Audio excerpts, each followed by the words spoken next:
The following is a special presentation of ESPN on ABC.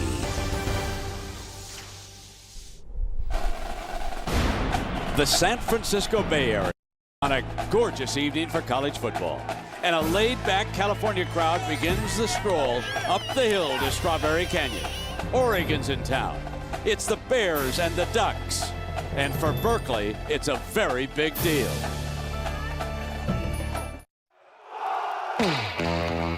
They have their own way of doing things, their own style, their own path. It's through the air most of the time, and at all times, it's fast. Football in the West, free-spirited, full of color, excitement, and fun. Like a view of the Pacific coastline, it'll take your breath away.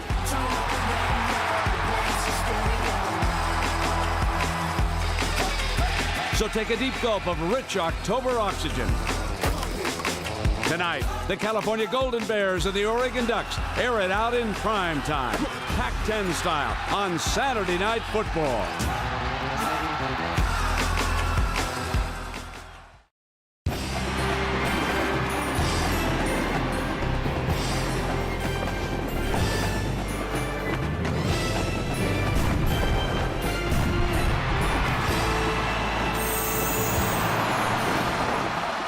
You are looking live at California's Memorial Stadium.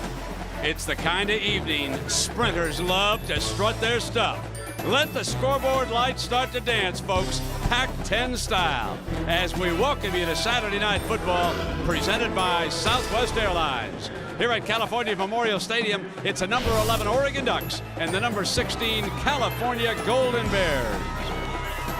A very good evening and a welcome to everybody. I'm Brett Musburger along with the coach, Bob Davie. Now, Kirk Herbstreit is with the gang down in Gainesville. We'll be hearing from them shortly. But you know, Bob, we're going to be talking about a 60-point evening here tonight. Brett, I think you might be right. You know, when people around the country think about Pac-10 football, they think about explosive offenses and a lot of points. I think tonight's game is going to confirm those thoughts. Both these offenses have a different style, but they have one thing in common. They both score a lot of points. Oregon averages 40 points a game. They run the true spread offense. They use the quarterback as a runner. Cal, on the other hand, 38 points a game, more of a pro-style offense. Their quarterback is a true drop-back style quarterback. We watched Washington scare USC. Now, are the Trojans vulnerable out west? Well, maybe by USC's standards, they are vulnerable, but everyone knows to win the Pac-10, you're going to have to beat the Trojans. Both these teams get a chance to go do it later in November. I think the winner of this game tonight, Brent, has a legitimate shot to do it because they're going to leave here with a lot of confidence and a lot of momentum. Bob, you would agree with me. Two of the best running backs in the country. Jonathan Stewart of the Ducks tonight. He's matched against number 10, Marshawn Lynch of the Golden Bears. Which one of these great backs tonight will be invincible?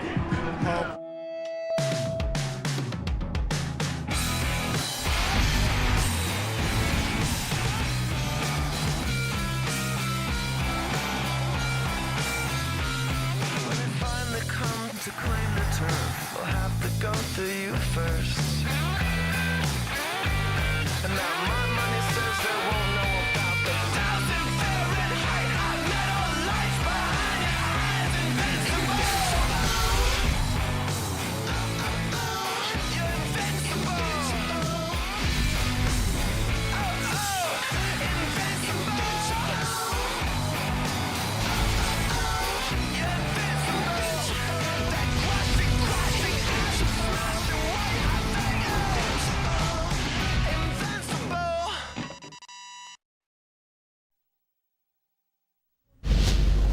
You're watching ESPN on ABC, and coming up next, a big Pac-10 battle. Very important. Both these teams have USC on the schedule later. It is coming up next on Saturday Night Football. John Saunders, Craig James, and Doug Flutie, the two geniuses. We'll get to talk in just a moment. But first, baseball and the New York Yankees. Oh, the money they spent. Oh, the power they had. Oh, they're gone. Craig Monroe, two-run shot here. 3-0 Detroit has the lead. You're going to see Posada strike out, but consider this as you watched it. All the money that George Steinbrenner spent His team went 20 consecutive innings without scoring a run. So the Tigers will win, and they'll go on to face the Oakland A's in the American League Championship Series. Arkansas against Auburn. Auburn undefeated coming into this game and ranked number 2. Little trickery here. They snap it right to Reggie Fish. He goes 29 yards. You know what? I don't think many people thought that Arkansas would even score very many points against Auburn, let alone go out and upset them. LSU against Florida. Florida, Tim Tebow did Little the job. jump pass, double clutch, pump fake. He's an athlete. This is fun football right here. He almost traveled with his feet to come down, right? Jump shot. Came back down on that one. We, of course, will see you with plenty more at halftime, showing you all the scores and highlights. Number 1 Ohio State remains unbeaten as well. But right now, we want to take you out to Chris Fowler. Chris. Thanks, John. There's joy in the Gator Nation as Florida cashes in on blunders by the Bayou Bengals to move to 6-0. Lee Corso and Kirk Herbstreit joining us here tonight, but set to watch the game from Berkeley. Boy, perhaps an unsurpassed collection of skill and speed in the field with the Ducks and the Bears. You know, Cal's averages 43 points a game in the last 4 games. Oregon averages 40. I think Cal is the best all-around team in the Pac-10, so I'm picking Cal 43, Oregon 40. I think there's no question that Cal's going to put points up on the board. Nate Longshore really improving. Marshawn Lynch, Deshae Jackson, they have players all over the place. But I think Oregon can win this game. In order to do it, it's about Dennis Dixon and, of course, Jonathan Stewart. That combination, I think, outscores Cal. Well, Florida's talking about being number 2 in the country here. If the Ducks can win at Cal, perhaps Oregon can make a case for the top 5. Kirk will join Brent Musburger and Bob Davie at the end of the 3rd quarter from here in Gainesville. But now to Berkeley. Take it away, Brent. Thank you very much, Chris, and welcome everybody to Berkeley, California. Coach Jeff Tedford leads the Bears onto the field, and for the first time, they're wearing these yellow jerseys. You can decide at home if you like them. They're taking a page out of the Ducks book.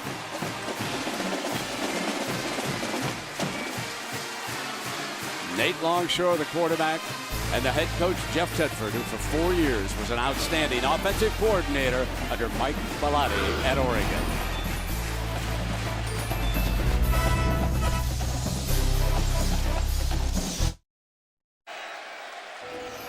This ESPN production is available on ABC HD, presented by Dish Network.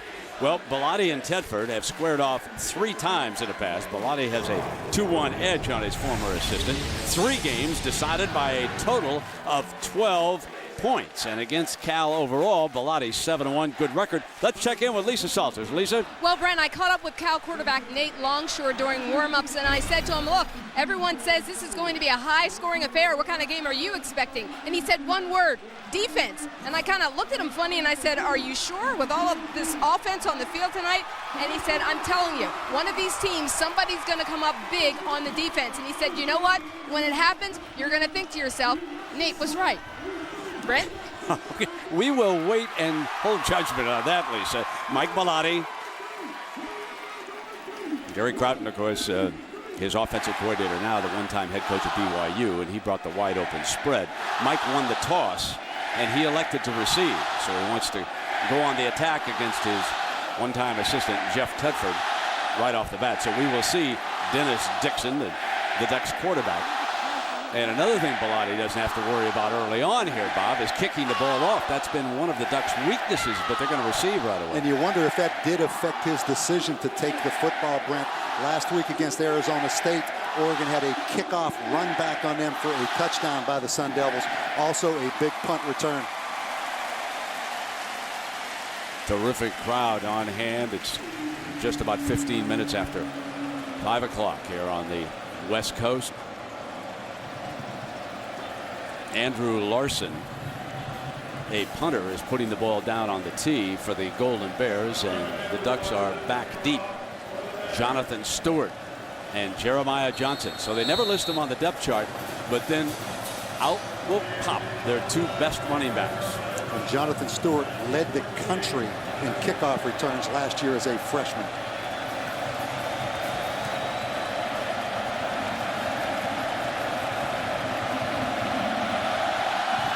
Underway in Berkeley. Coming out from the 1 is Johnson. Short of the 20-yard line, down at about the 18-yard line. So Dixon will come out. And there is a big three as far as impact players are concerned. Dixon, the quarterback, with Jonathan Stewart and Jason Williams. They're good too, Coach. And Brent, you're going to see the true spread offense. Dennis Dixon, the fastest quarterback in the history of Oregon football. Look for him to run the football tonight out of this spread set. There is the formation you'll be looking at with Dixon up, squaring it with Enoka Lucas, his outstanding center. Switches the running back over to his right side. Offensive line holds, and it's intercepted. The first play of the game picked off by Brandon Hampton, the junior from Los Angeles. And the Bears have a 1st and goal to begin the evening.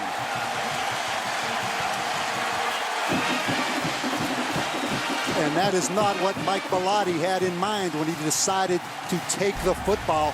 Brandon Hampton, the 5'10", 180-pound junior. Dennis Dixon gets a little bit of pressure and flat just throws it to Brandon Hampton.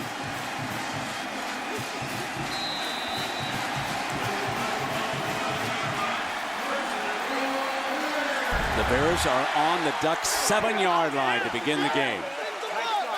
There's Hampton, who picked it off. Marshawn Lynch, the ace running back, gets the first call, bounces. Gained about a yard, just short of the 5-yard line. We talked about the big three at Oregon, and California matches them. Well, you take a look at their three-of-a-kind stars. Let's give Nate Longshore credit. He said defense was going to decide this game, Brent, and they got the big turnover, but he's been on fire since the Tennessee game, which was the first game of the year. He's completing 70% of his passes since that time. And Marshawn Lynch and Deshaun Jackson, maybe the two most dynamic players in the entire Pac-10. 2nd down and goal for Longshore and the Bears. Going to throw for it. Incomplete. And a flag comes late. Thrown by the field judge down at the goal line.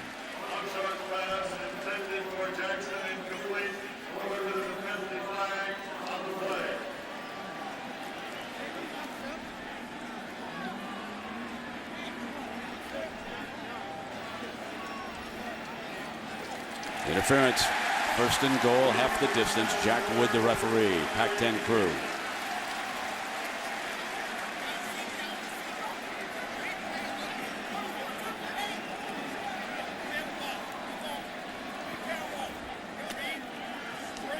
The umpire will spot that ball.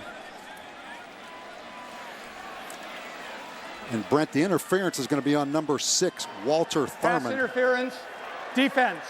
By rule, the ball will be placed at the 2-yard line. 1st down. I think you're going to see it right here, just bump and run coverage. Grabbed them a little bit right there with that left hand.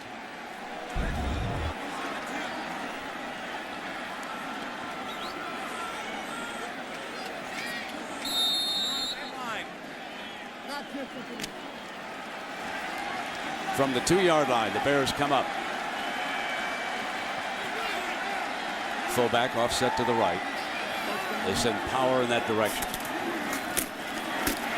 And Lynch is stoned in the hole. Nothing doing. It'll be 2nd down and goal. The first player to hit him was J.D. Nelson. Familiar name. He's the son of Darren, who once played at Stanford, moved on to the NFL. And they talk about J.D. Nelson, the heart and soul of this defense, Brent, and that was a big lick. Marshawn Lynch at about 230 pounds, the tailback.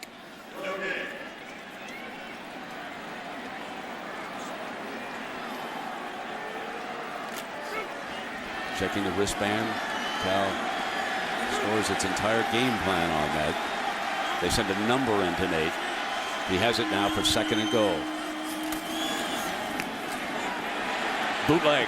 Can he get there? He throws for it high. Caught back out of the end zone. Back judge right there. Incomplete. I thought he could run for it. And you see the difference in these two quarterbacks, Brent. You're right. Nate Longshore looked like he had a chance to run to it for it. And the fullback, Byron Storer, actually knocked out of bounds, it looks like, by his own guy right there. Yeah, excellent call. That foot was on the line, don't you think? Absolutely. Third down and goal for the Bears. If you just joined us, they intercepted the first play of the game, giving them a first and goal, then a pass interference. Gave them a first from the 2. Now it is third and goal as Oregon making a goal line stand. Wide open. Touchdown, California. Goes to the tight end, Craig Stevens. A very big part of the Cal game plan here tonight. He was very prominent in their practices early in the week, and he scores the first touchdown of the evening following the interception.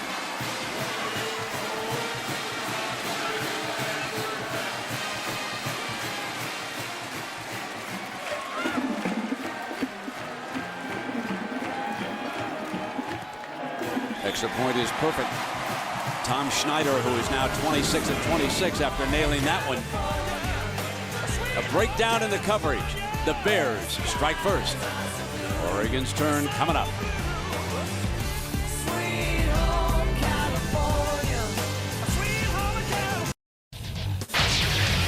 Sean Saunders in New York for your prime time pulse over on ESPN. Tennessee leading Georgia 7-3. ESPN2, another SEC game. South Carolina over Kentucky 10-0. Brett, back to you. And John, of course, here the California Golden Bears scoring after the turnover. And the Ducks will go on the attack for the second time here tonight, early on in the game. Less than 3 minutes in. 7 on the board already. Stevens, the tight end, with the touchdown. And Hampton made the interception. He'll come downfield now on the kickoff team. Andrew Larson handling the kickoffs. Stewart and Johnson, the 2 running backs, are back deep, trying to break one.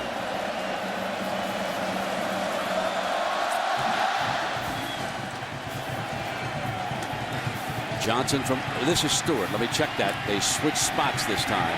And Stewart out of bounds at the 25.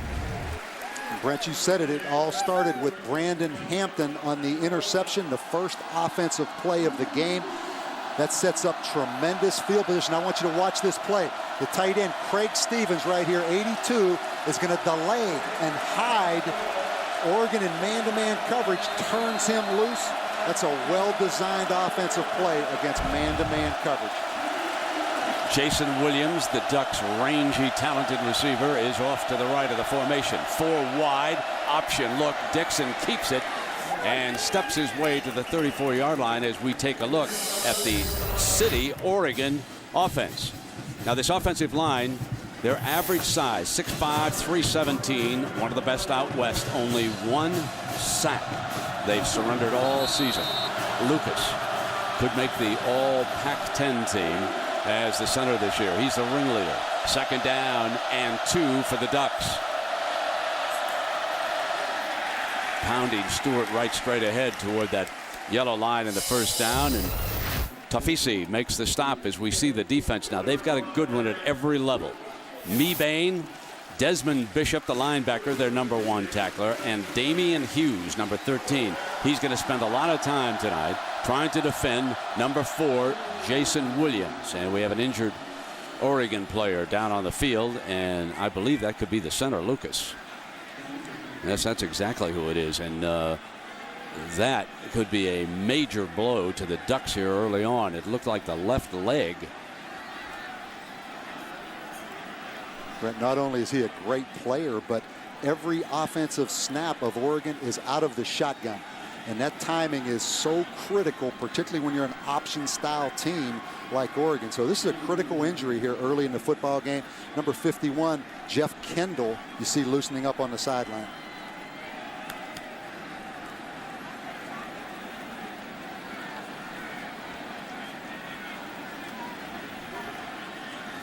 You mentioned this Oregon offensive line. 3 of these players, including Anoka Lucas, from Hawaii. 3 of these offensive linemen on Oregon's team. You see his leg twisted back over top of him. It's not the way that left leg was designed to bend, was it?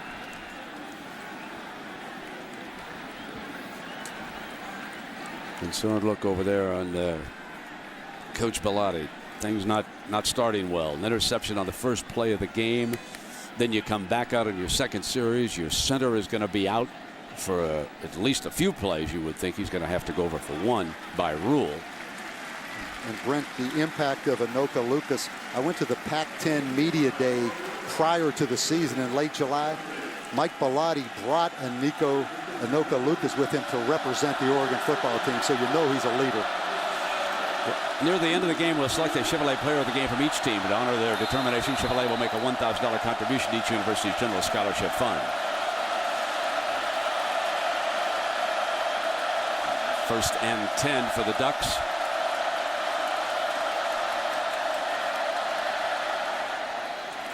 Another first down at midfield, and it goes to Brian Pasinger, the junior from Long Beach, California.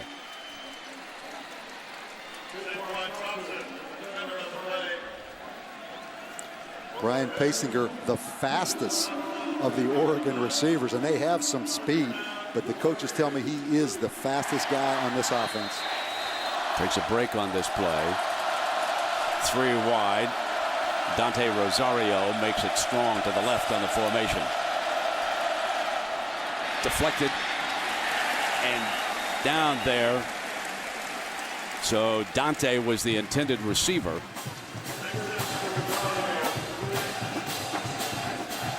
It's interesting, Brent, this Oregon offense comes in the #1 ranked rushing offense in the Pac-10. They've not led the Pac-10 since 1955 in rush offense. So you see the ability of this spread offense to run the football. Jonathan Stewart, the running back, goes over to Dixon's right, and that's Williams, #4. The big three all lined up back there, and a whistle flag comes down.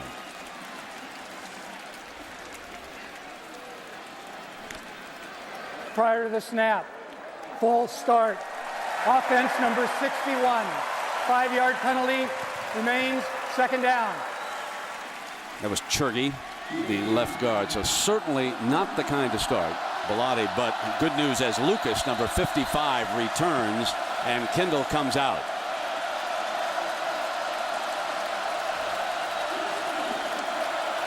So a welcome sight for the Ducks. And Oregon, a big screen team, Brent. They probably threw 12 screens last week against Arizona State, particularly the wide receivers. Have the field spread. Got time. Left side wide open. And with his first catch, Jordan Kent, the son of the Ducks basketball coach. Ernie's in attendance tonight watching his son. And how about Jordan Kent in high school, won the 100, the 200, the 400, and the long jump state championships in Oregon, and he plays basketball. That's a pretty good combination, isn't it?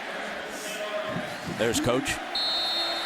Trying to get those girls to sit down right there. So he can see us. Yeah. First down now, Dixon. Just starting to warm up. Pasinger, Kent, Finley. Now that Finley with his first catch all have gotten into the rotation. 8 Duck receivers and running backs have 5 or more catches coming into this game, and you can see spreading the ball around. And the ace, Jason Williams, is looking for his first reception of the night. And chasing him is Damian Hughes. Pump fake. Dixon's going to take off for the first down. And he's tripped up by Desmond Bishop as we check in with Lisa. Well, Brent, here's something else interesting about Jordan Kent. Believe it or not, he never played football, organized football, on any level before last season. Now, that's absolutely amazing. His coaches said he had no idea how to even use the equipment, how to put on the chin strap, how to put on the pads. And now he's saying that because he's getting a lot of attention from NFL scouts, that if he continues to do well, he may not play basketball or run track at Oregon this season. Right? And Stewart is hit by Mebane on that play. One thing is becoming very evident as far as the California coaching staff is concerned. Bob Gregory, the defensive coordinator of the Bears, is shadowing Williams with Damian Hughes. Damian is their fine corner, number 13, with 5 interceptions. He's over now on the right side defensively, matched against number 4. Dixon doesn't even look in that direction. Comes back to Kent to the 11-yard line. Bishop again. And boy, you see the passing ability of Dennis Dixon, the perfect quarterback for the spread offense. And you know it's a homecoming for Dennis Dixon as well. Today's Cal's homecoming game with this Oregon quarterback from right down the road in San Leandro, Brent, only 10 minutes from this Berkeley campus. Now Hughes comes over to the left side of the defense to take Williams. They're trying to shut him down, and the Ducks are picking him apart with their other receivers. They bunch, throw the screen over there to the running back. And Jonathan Stewart, who was behind the receivers, they are just looking away.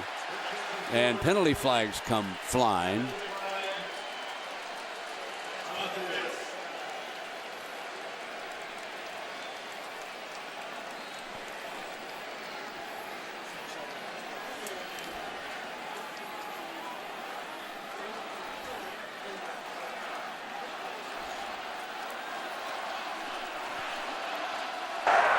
Dead ball, personal foul, defense number 10. Penalty will be enforced half the distance from the end of the play, automatic first down. That's Bishop. Coach Foster has his ace linebacker over on the sideline to settle him down. And the Ducks could be in business. A first and goal from the 3. 8:15 remaining in the second quarter, and we could have our second touchdown of the night.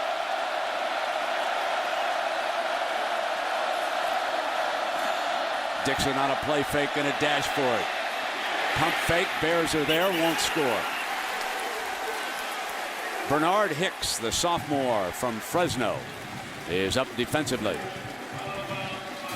And how tough is it to defend a quarterback, Brent, that is the fastest quarterback in Oregon football history, and also the kind of arm he's evidenced on this drive. And you notice Oregon, a no-huddle offense, huddles down here in the critical area of the red zone to make sure they're all on the same page from a communication standpoint. Hughes goes out to the right side of the defense with Williams. Looks at him bump and run inside the 5-yard line. The running back is stopped as Bishop had come back into the lineup after being on the sideline for a play. Somewhere he's one of them. As the Bears stop Bellatti's offense. You see the focus for Bob Gregory and the Cal defense. Stop the run. That was their biggest concern coming into this game with this Oregon offense, number 1 in the Pac-10. But they've done an excellent job against the run so far. Jeremiah Johnson checks in. He's into the backfield. They've got both the backs in there now. We asked Coach about it. He said we rarely do it, but here they are. 3rd down and goal. Johnson and Stewart. Dixon to throw. Incomplete. Decision for Bellotti.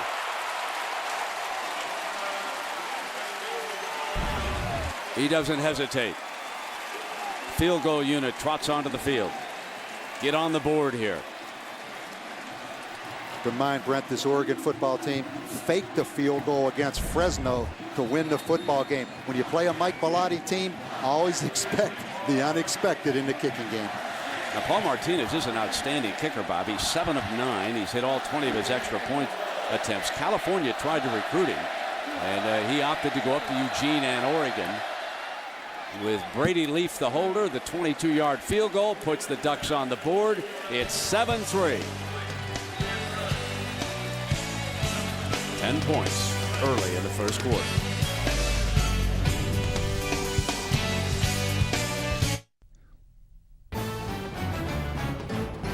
Saturday Night Football on ABC, presented by Southwest Airlines, the low fare from here to there. It's on Southwest Airlines at southwest.com. Allstate, are you in good hands? Chevrolet, America's brand. Chevy, an American revolution. And Dr. Pepper, with 23 flavors in every Dr. Pepper. There's more to it. Well, for years, you didn't think of California Golden Bears as a football school. Then Jeff Tedford moved down here from Eugene.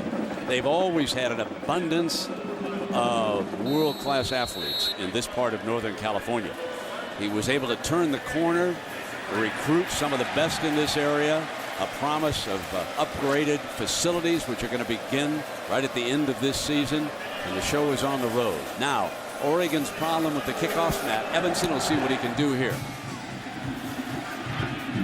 Fielded at the 2 by Marcus O'Keefe, one of the tailbacks. Looking for a corner. And he is out to the 26-yard line, and we check in with John Saunders. John. And in the SportsCenter 30 at 30 update, first, the number 2 team in the nation loses. Auburn down to Arkansas. Darren McFadden had a great game, 63 yards on this touchdown rush. He had 145 on the day. In baseball, the Tigers, after losing game 1, sweep out the Yankees. They'll go on to face the Oakland A's in the ALCS. Back to you, Brent. I would not want to be around the boss, George Steinbrenner, tonight after his $200 million payroll spit the bit against the Tigers. Longshore, flanker screen. Marshawn Lynch, the running back, was over there as the receiver. He's an outstanding receiver. And when you think about the Cal offense and the receivers, not only do they have him as a running back, folks, they've got world-class speed. Lavelle Hawkins, Robert Jordan, and Deshaun Jackson. He has run a 4.29. USC wanted to keep him right there in Southern California. He's one who got away from Pete Carroll. Craig Stevens, of course, the tight end, has the touchdown catch tonight for the Bears, who now have a 1st and 10 at the 45.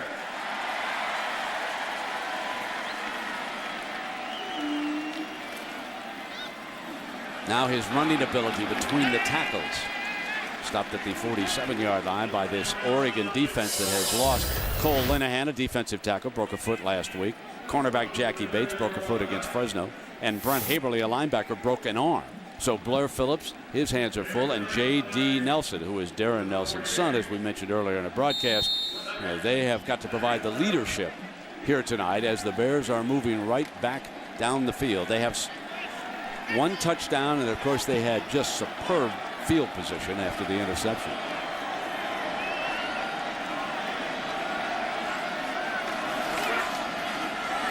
Second down, and there's Robert Jordan's first reception of the night. Brent, you talk about skilled players. You went through that Cal lineup. These 3 wide receivers for Cal give Longshore excellent targets. This guy right here, Robert Jordan, kind of the third of the 3. He's also a 4.4 40 as you look at Deshaun Jackson right there. Maybe the most dynamic player in the Pac-10 now that Reggie Bush has gone to the NFL.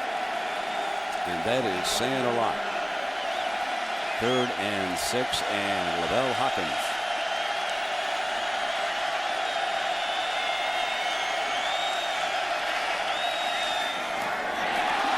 Dropped. Had the first down that time.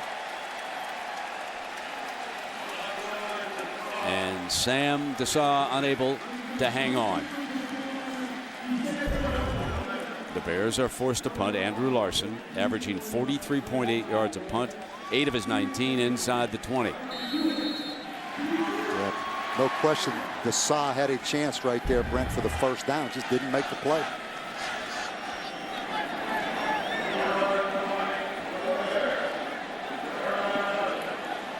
The 3 protectors that several schools are now showing up with. Jeremiah Johnson lets it go on into the end zone. It'll come out on the 20-yard line.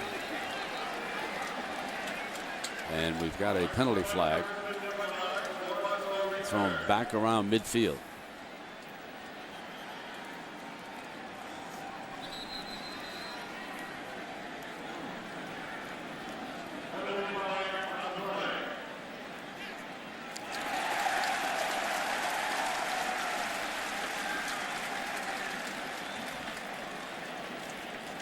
They were 4th and longer than 5, weren't they, in this situation? Did we get an automatic here?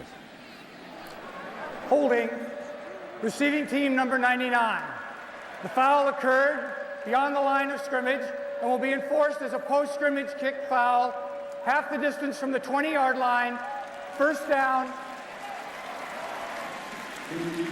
Jeremy Gibbs, number 99, on the return, called for holding, but Oregon gets the football. And they'll start with it back on the 10-yard line when you come back to Berkeley on a gorgeous Saturday evening.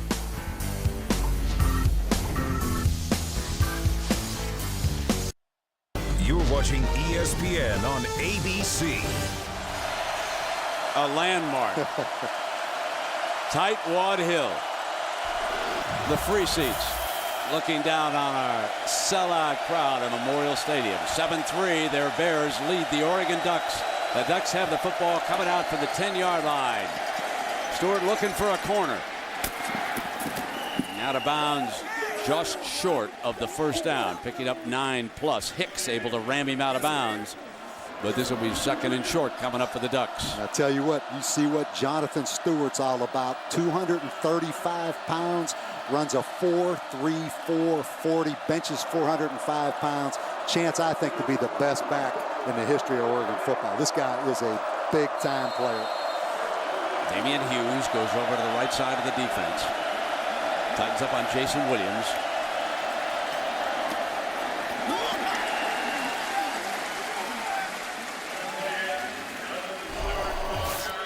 So there are the Division 1A running backs. In pretty good group there, Coach. How about 3 starts, over 140 yards in all 3 starts.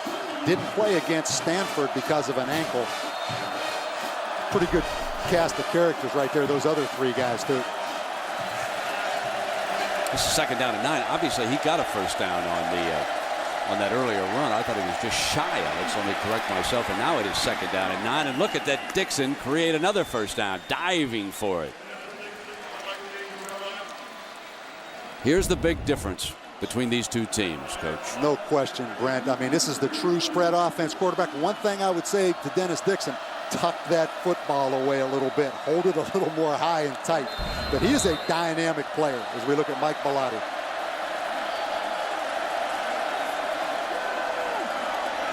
Using his big back, picks up 1 block, but nothing doing. Sidquan Thompson, number 5. Up to make the stop. How about us, Brent? Iowa City last Saturday night, Berkeley tonight. That's a world of difference now. I'm just not talking about miles. I'm talking about the whole deal. This is a great setting here tonight, though. Sold out crowd. Next week, Happy Valley, Penn State and Michigan as Saturday Night Football rolls along. Linesman coming up.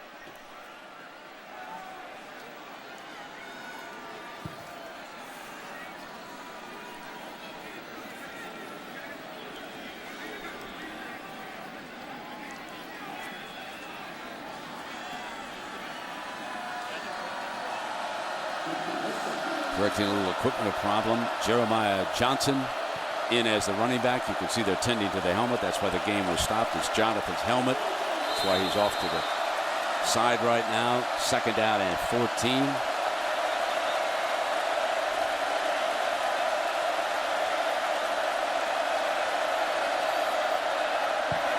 Penalty flag. You can see movement.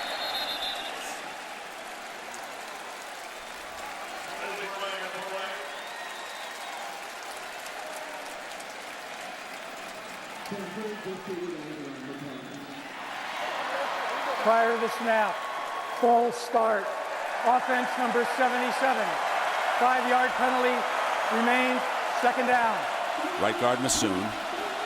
Tedford has encouraged this crowd all week to be a factor. He learned, Brent, the opening game at Tennessee, what a loud crowd, what kind of effect that can have on a football game. And I'm impressed with this Cal crowd here. They're into it.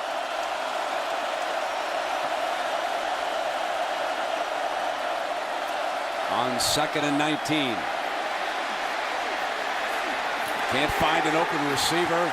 And he is dumped on the 21-yard line. Desmond Bishop, the hard-hitting linebacker, took his feet out on that play, number 10.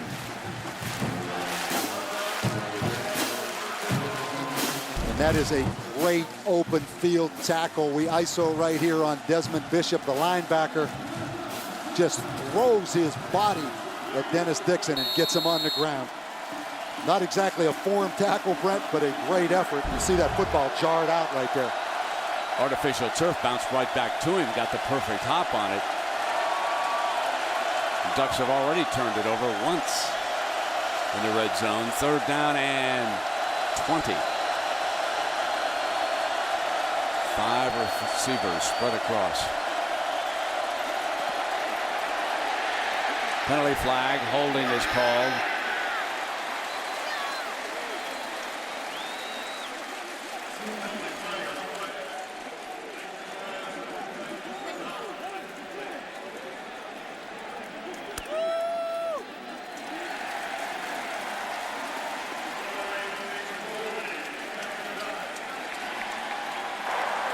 Holding. Offense number 75. That penalty will be declined. 4th down. The hold is going to be right at the top here. Jeff Swartz, 75, has Nia Tafoa locked up.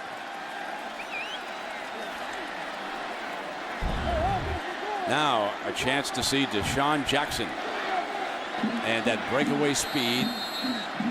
Let's see if Oregon even lets him get close to this punt.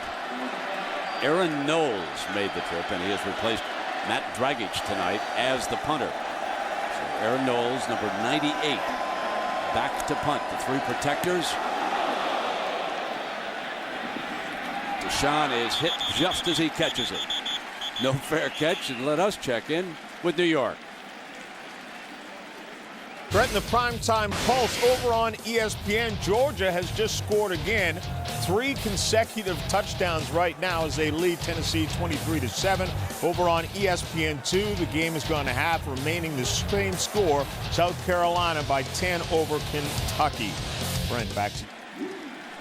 No, John, surprised that the Bulldogs found an offense tonight. Everybody said that for them to win that, it was going to be low scoring. And note there, 23 here. 7-3, Cal with the lead, down to 2 minutes left, and the Bears with the ball coming out for the 45. Nate Longshore, sideline, dropped. Jordan could not hang on.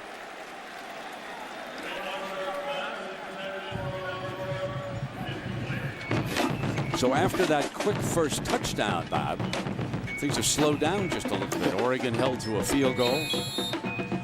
Exactly. You know, Cal comes into this game 4 straight games over 40 points a game. Cal has passed for only 4 yards in this game, and one of them a 2-yard touchdown to Stevens.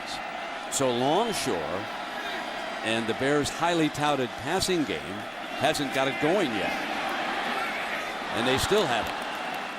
Tried to go back to his tight end who scored, and another incompletion.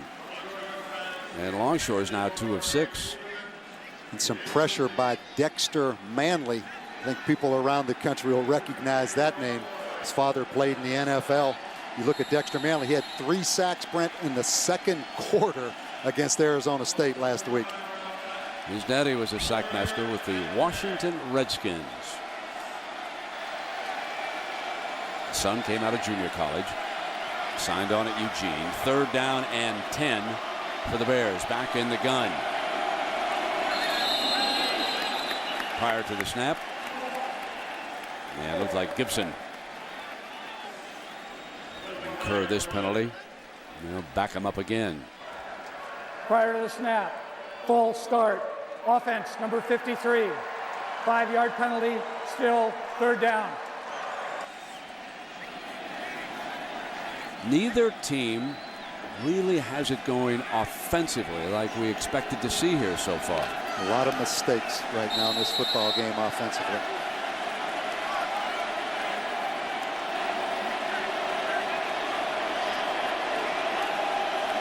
Third and 15. Longshore gets time, fires, 1st down. Lavelle Hawkins' first catch of the night, and the longest pass play of the evening so far for the Bears, and it came on a 3rd and 15. Nice play by Nate Longshore. And Lavelle Hawkins, you see 2 deep coverage. Look at the middle of that football field wide open as they split those 2 safeties and went right down the middle. Brent, look at the grass, or in this case artificial surface, wide open, and a huge 3rd down conversion right there. The 24-yard gain puts the ball on the 36-yard line.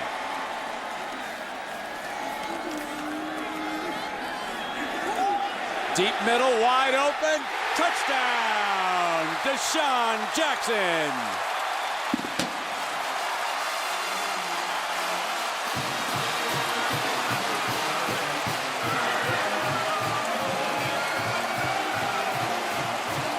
60 yards in 2 plays. 36 yards for the score.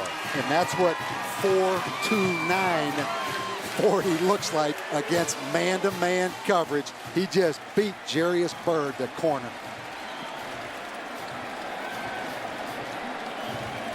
Tom Schneider, been perfect this year. Tacks on another one.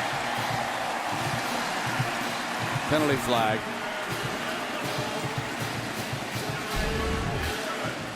Jarius Byrd playing way off coverage, gets his hips turned to the sidelines, and then Deshaun Jackson just beats him back inside to the post.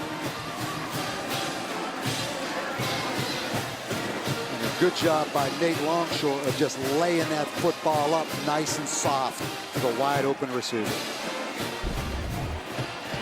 So Oregon picks up another penalty for running into the kicker. And I think the referee is going to go over here. Send somebody over to talk to the coach. They have not put the extra point up on the board. The kick was good.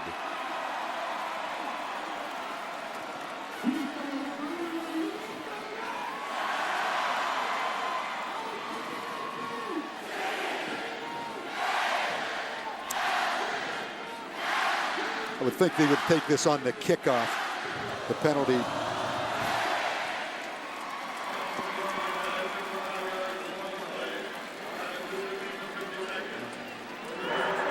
Five-yard running into the kicker on the defense. That penalty is declined. The try is good. Took a lot of time to decide that.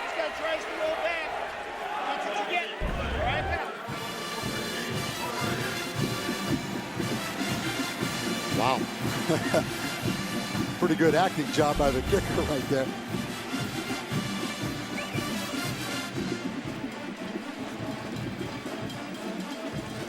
These offenses, Brent, not executing at a real high level, but you see how quickly they can score right there. So the Bears' second touchdown of the night makes it 14-3. And now it's up to the Ducks to see if they can't exchange fire here.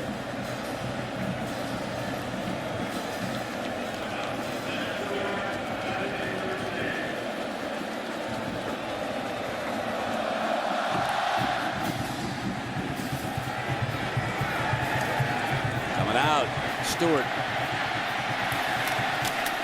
Gamble had failed. Ball was coming loose a little bit, and he is down at the 14-yard line. A reminder now, next Saturday, most of you are going to see Michigan. How high will they climb in the polls this week? On the road in Happy Valley for a primetime showdown with Joe Pa and the Nittany Lions, who pulled it out in overtime today against Minnesota. Others will see Arizona State take on USC. Saturday night football on ABC, presented by Southwest Airlines, 8 Eastern, 5 Pacific. College football lives here. Big crowd on hand.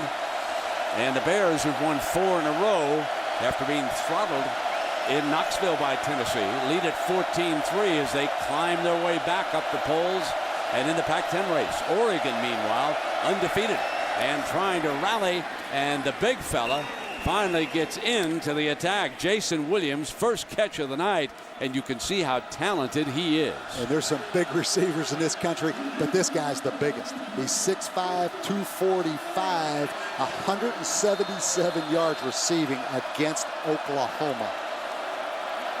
There you see number 13, who's been shadowing him all night, just gave up the first play.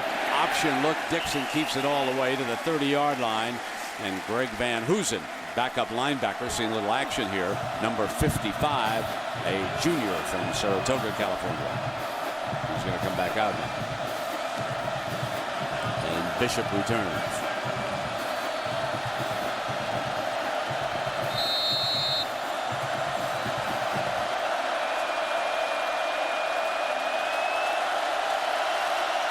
Second and 8.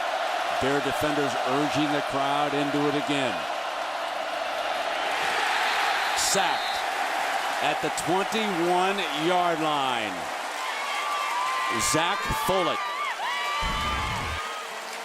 And Zach Follett, a linebacker, miscommunication right there when the offensive line. Jeff Swartz, the right offensive tackle, didn't come off. Big sack by Zach Follett, the linebacker. That is only the second sack of the season surrendered by the Ducks. Any more time on camera, and we're going to make him and roll an AFTRA.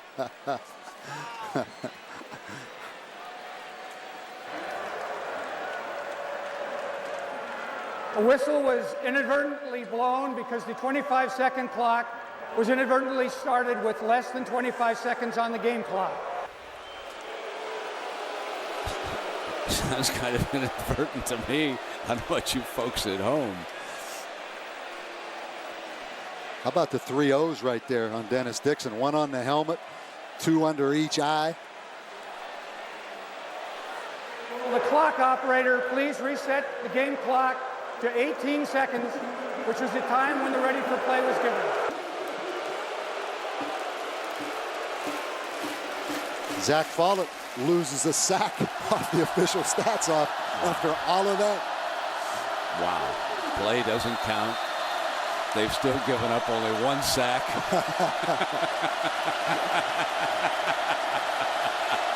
And Zach back in the field says, I'm coming again. And 75. I think Jeff Swartz says, you're not getting there this time, buddy. Running play to run out the first quarter.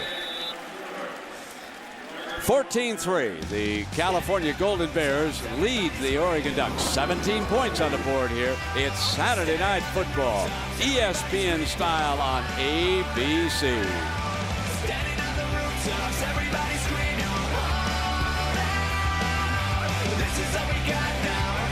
You're watching ESPN on ABC.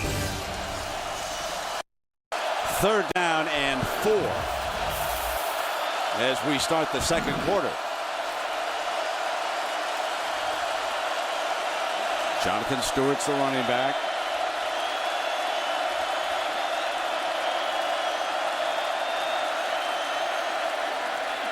Dixon's going to throw for it in. Almost intercepted by Bishop. Did he get it? Yes, he did. Desmond Bishop with a diving interception.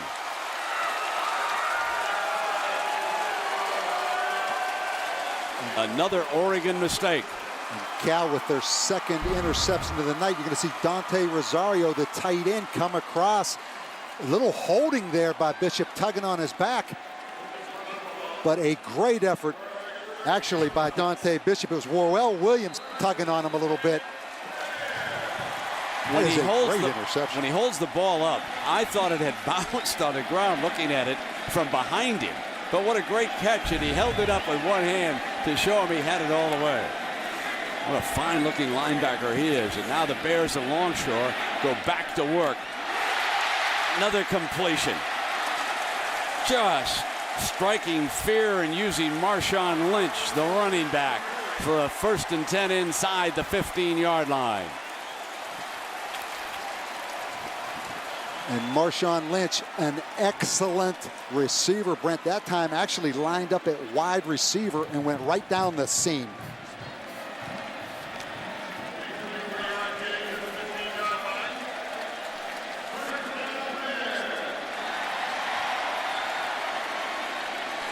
First down and 10 for the Bears.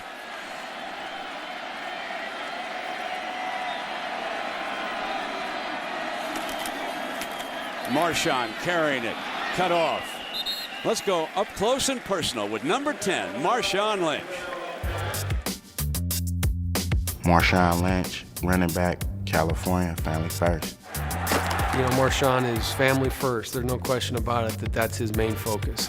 Talk to my mom every day. Every day. I can't get her off my phone, matter of fact. She was always there when I needed her, came through in the clutch when times was rough, you know, so that's my mama. And he does not mind being called a mama's boy, but there's a great story involving Mom when she comes to these games. We're going to hear from Lisa here in a moment on this one. Short of the first down, still throwing for it. It'll be 3rd and short. Lisa, have you spotted Mom here tonight? Well, I saw his mom. She actually is in her seat right now, but Brent, usually she paces up and down the sidelines. I talked to her about it, and she says it's just nerves, but for right now, I'm going to try to sit for as long as I can, but rest assured, I will be up and pacing the sidelines at some point during the game. As you said, Brent, Marshawn Lynch is a self-described mama's boy. He has the words mama's boy tattooed on his back, and when I asked him, aren't you worried that people are going to think you're soft? He said, they can think whatever they think. I am a mama's boy. That's just the way it is. 3rd down and short now. Mama's boys in that eye, and they give it to the fullback, the lead blocker, and they didn't surprise the Ducks. They ambushed Store that time.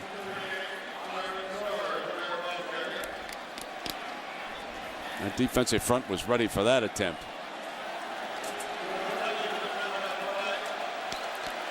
All the momentum on the side of Cal. I think Jeff Tedford's going to go for it right here. You agree with that? I do. I think all the momentum on his side, but now he's going to call timeout and probably overthink it a little bit now, overanalyze this situation. And the reason I say to go for it, Brent, there's going to be a lot of points tonight before this game's over. Valid point. We'll take a break.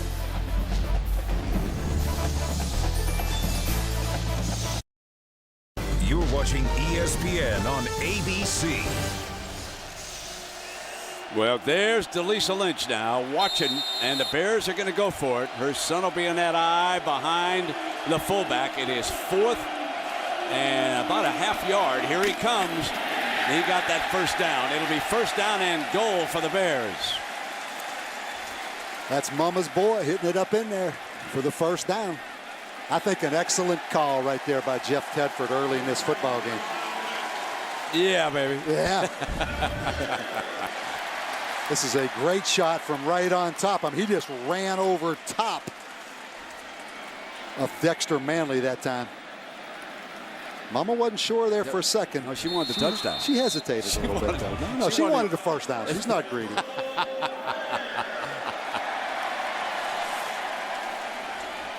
First down and goal now for the Bears. They lead at 14-3. The Ducks have made too many mistakes. That's why they're trailing right now. Couple of picks. Going to throw. Deflected, intercepted. Picked off in the end zone. Coming out on the 20-yard line. Jairus Byrd, the freshman from Clayton, Missouri, makes the interception in the end zone.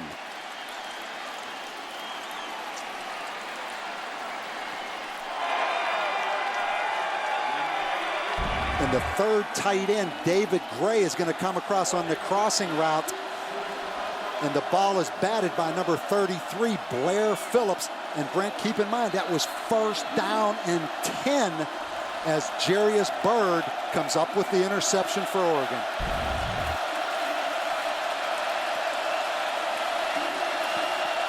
Now we'll see if Dixon and the Ducks can take advantage of the break. Dropped. 2nd down and 10. Jason Williams had one down low, but let it get away. 3 interceptions already in this football game. Maybe Nate did know something. Exactly. It was going to be defense. We kind of rolled our eyes a little bit when Nate talked about defense, but maybe we owe him an apology.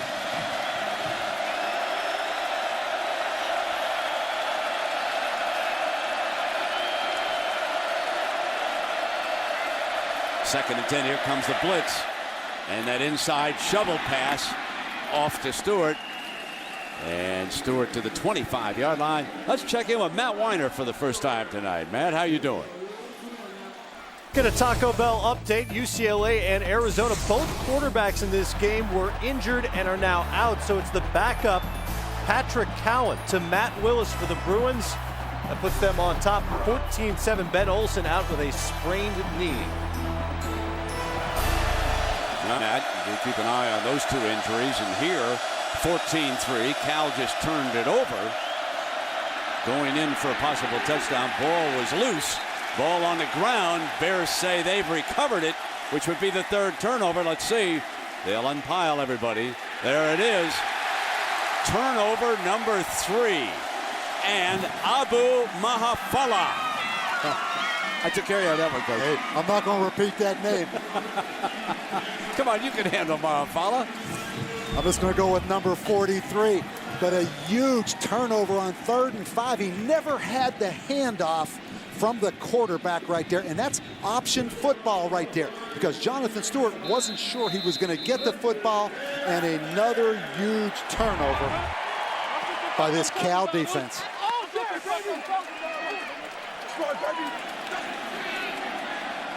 First down and 10 for the Bears. Here comes Lynch. Big hole left side. Explodes. Lynch going to the goal line. Down to the 1-yard line. Marshawn Lynch.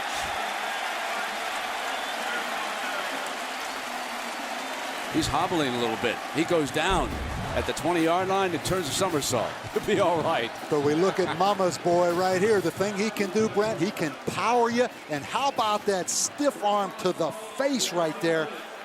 I mean, that is some strength. He put it on Patrick Chung, number 15.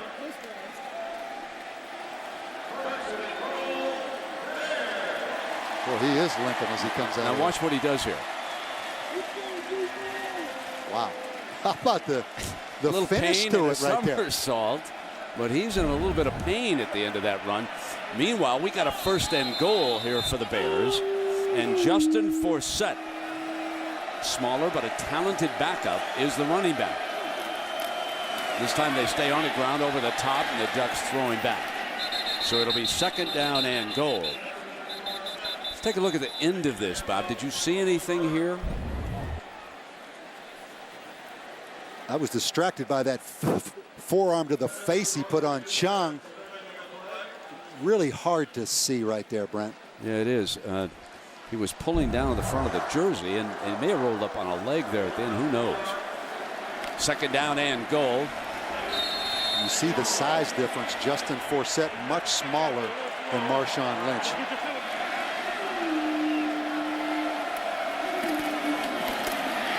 And the quarterback keeps it. Nate Longshore.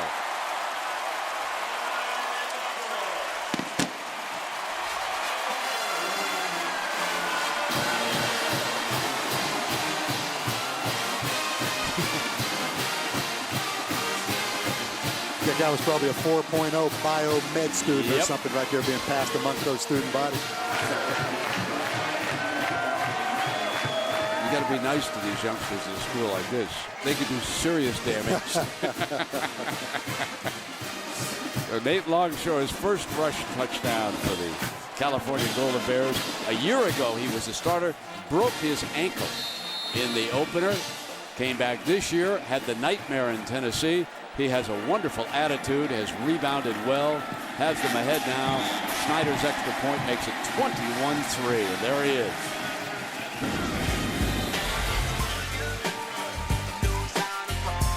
So the Bears have jumped up on the Ducks. Oregon needs a rally.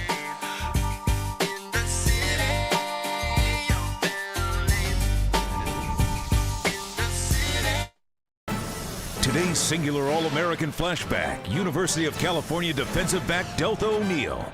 In 1999, O'Neal had 9 interceptions, 4 for touchdowns, and still an NCAA record. Picked off.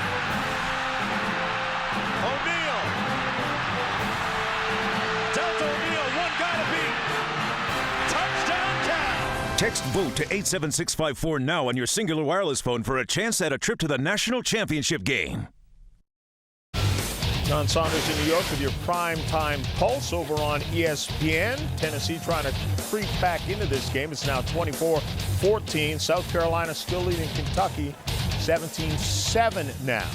Back to you.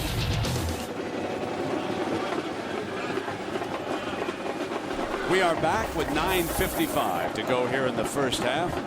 Bob Davey and Lisa Salters. I'm Brent Musburger. Nice to have you along. There's Nate Longshore. Just took it into the end zone for the Bears. Also thrown a couple of touchdown passes in this game.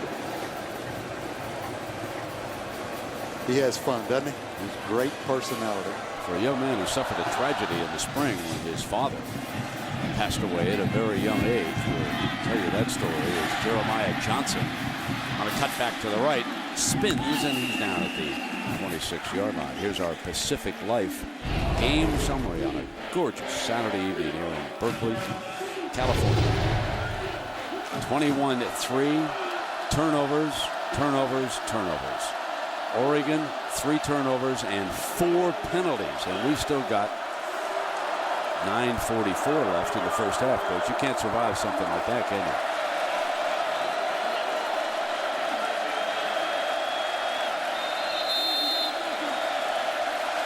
First down and 10.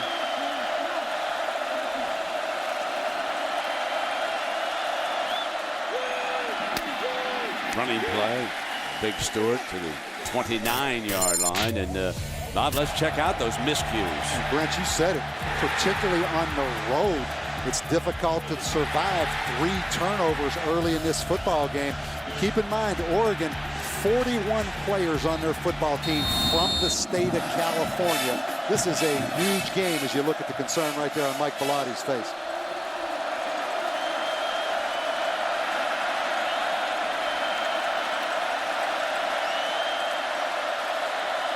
On 2nd and 7, here's Williams. Short of the first down, they gang up on him. Brandon Hampton, number 3, the Rover, was in there. Those are red zone with South Carolina, Kentucky. And Jason Williams averaging about 17 yards a catch. Comes in number 3 nationally in yards per game with 115. They've done a good job on him, particularly Damian Hughes, number 13, matching up. You see it right here.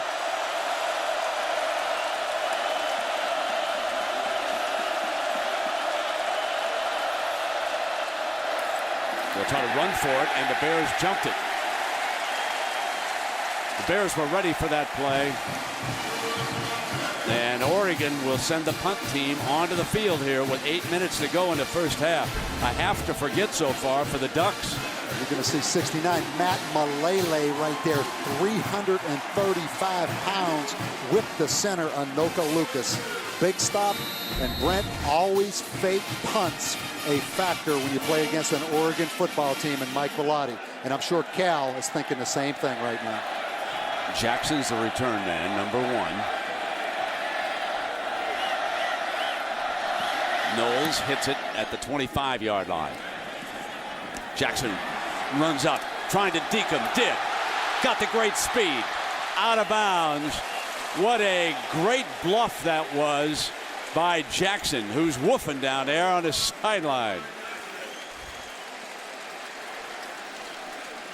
He is a dynamic player out of Long Beach Poly, right there in the backyard of USC. Cal beat USC to recruit him. Long Beach Poly with more NFL players than any other high school in the country. He had reason to woof. A young fellow there on the sideline pushed him down. We'll take another look at that when we come back.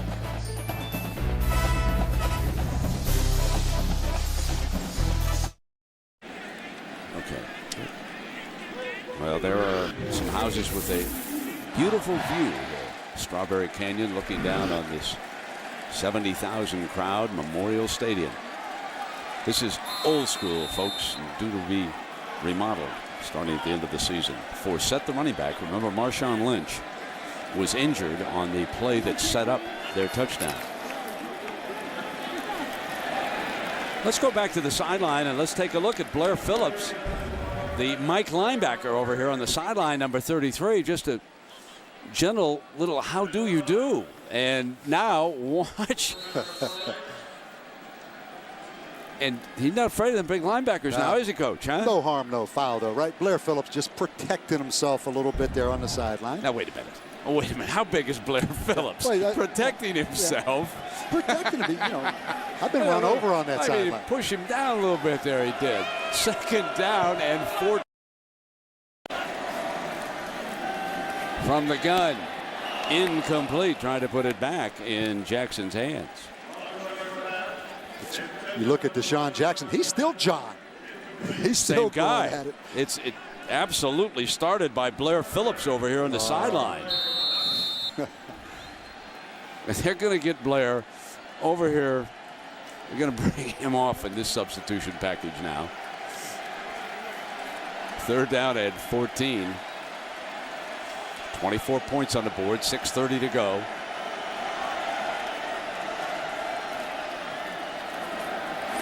Long short, threw too high.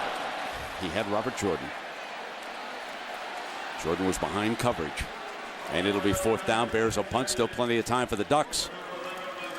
And Nate Longshore on fire since Tennessee. That time did have his wide receiver wide open and the ball overthrown.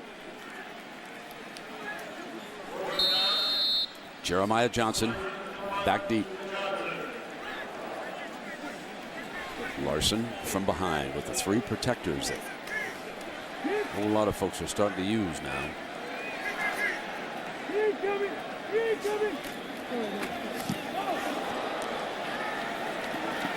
Got the hang time.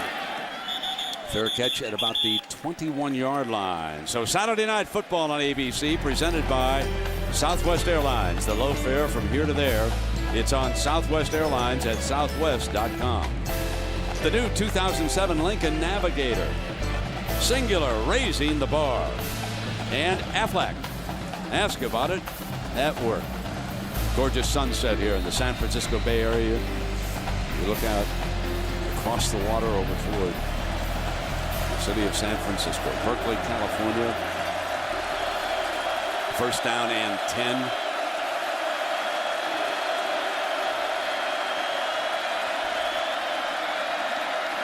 Dixon gets plenty of time. And good coverage. 2nd down, the intended receiver, Brian Pasinger. You see Oregon a little bit out of rhythm. Keep in mind, they're a fairly balanced offense, but Brent, they really want to run the ball first. They lead the Pac-10 in rushing. Right now, 21-3. They feel like they have to throw it probably a little more than they really want to. Defensive coordinator Bob Gregory doing an excellent job against this Oregon spread tonight with the Bear defenders. 2nd and 10. Show blitz, here they come. Blitz the run, and Stewart's thrown back. Zach Follett slips through on a linebacker blitz and makes the play. Both inside linebackers come through the guard center gaps, and Zach Follett again in the backfield for another big play. 3rd and 15.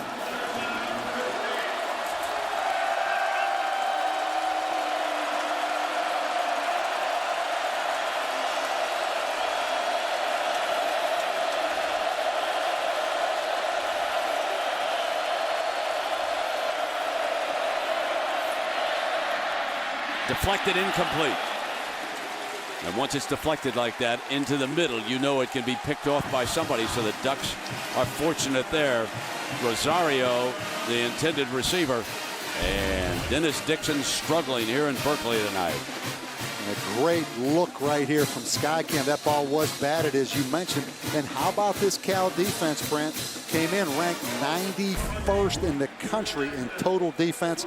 Excellent job so far early in this game. Jackson again with Knowles backed up inside the 5-yard line to take the snap. Cal should have wonderful field position. And there was a Bear on top of Knowles. Here's Jackson dancing at the 35, trying to get a block on that side. Cuts back, looking for daylight. Got one man to beat. He explodes, end zone ahead. Touchdown, Bears. Now a late penalty flag. But it was when Jackson was going into the end zone. I think this is going to stand, but hang on here.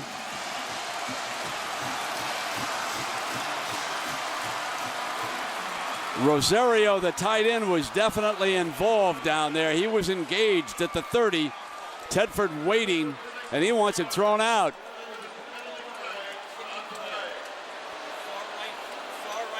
Jackson was already at the 10-yard line when it was thrown behind him. There is no foul on the play. No foul on the play for a personal foul. The contact was unintentional. And he did get the flag thrown out, did he? But is this not the next Reggie Bush in this conference? You don't coach this, Brent. He takes it, reverses his field, and it gets a great block right there. And now the 4-2-9 kicks in. His second punt return for a touchdown this year. 64 yards.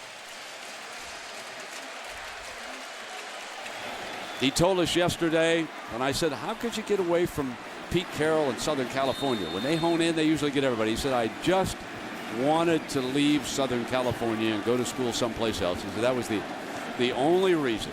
No negatives involved whatsoever. Love it up here in Cal. And it's 28-3. 6 25-plus-yard touchdowns this year. Mr. Dynamic of the California Bears. It's 28-3.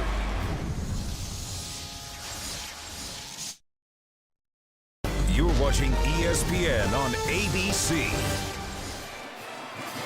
Well, when we said we're going to go to 60, we didn't realize that Jeff Tedford's Bears were going to put 50 on the board. They lead it 28-3 right now, and we're going to show you Jeff Tedford was very upset here, Bob. And here's what we're going to get, I believe, right here, Dante Rosario. If we let this run right there, did you see it? He jumped in the air and kicked the Cal player, and they see the flag come out. How can you put that flag back in your pocket? That's unbelievable. That was unbelievable. I mean, number 44. When he threw his thumb in the air, he had a perfect view of it, and he wanted Rosario tossed out of the game. It wasn't pick the flag up, and now Johnson returns it to the 25-yard line. And Jeff Tedford has a legitimate point. I want you to watch right there. Right there. He clearly jumped in the air and kicked that Cal player, and the flag comes out. Watch this.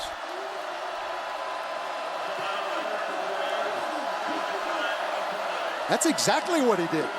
That's a legitimate argument right there. Especially when the official throws the flag. How can you put the flag back in your pocket after that? Especially when we had that ugly incident involving, was it Haynesworth of the Titans and the Dallas Cowboys? I mean, that's got to be fresh in everybody's mind. Offside, kicking team. Receiving team has elected to have the 5-yard penalty enforced from the end of their run. First down.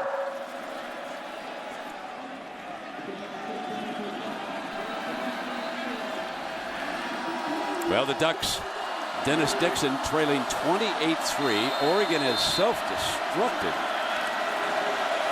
turning it over 3 times, allowing a punt return for a touchdown.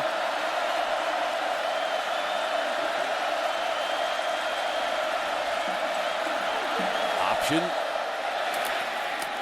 Pitch to Stewart, who dives ahead to the 36. Now, Marshawn Lynch was shaken up on a run to the 1-yard line, and he's going off to the locker room here early. Second down and 5. Ducks would love to strike it.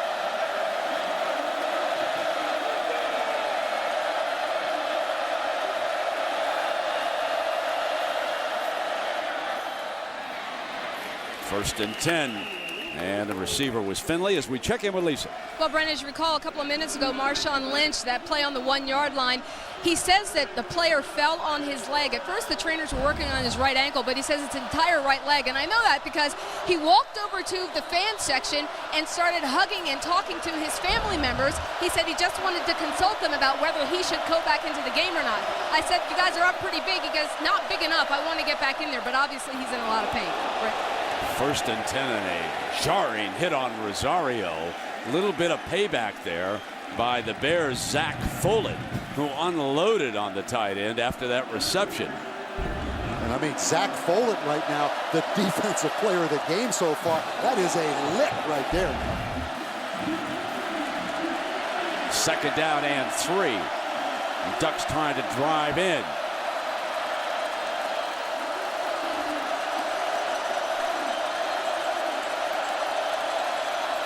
Option look. Pitch, dives for the first down. using Stewart. Well, Jeff Tedford, he's been a master with quarterbacks through the years. Time for our Aflac trivia question. How many first-round NFL quarterbacks has California head coach Jeff Tedford coached? The only hint I'll give you is remember he was at Fresno State for a while before he went to Oregon and then came down to California. Just go ahead and see if you can jot down the names, okay? How many do you come up with? First down and 10 for the Ducks. Lucas shaken up early, still over the ball at center. He returned after missing a couple of plays. Touchdown would be huge for Oregon late here in the half. Dancing to the left, he'll keep it. Now he's got the first down. He saw that it was open and he picked up the first down and then danced out of bounds. 15 yards. No question the ability of Dennis Dixon right here.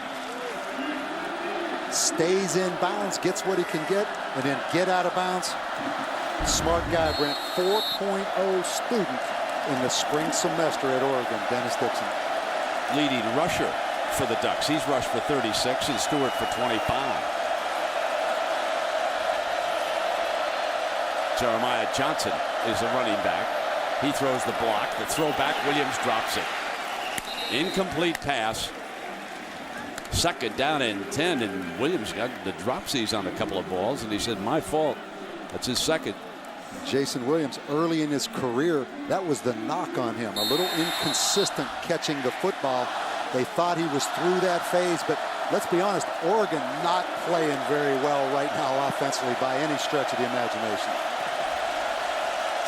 After exploding at Arizona State last week, they've come up limping here in Berkeley so far, haven't they? But plenty of time. 2:41 now.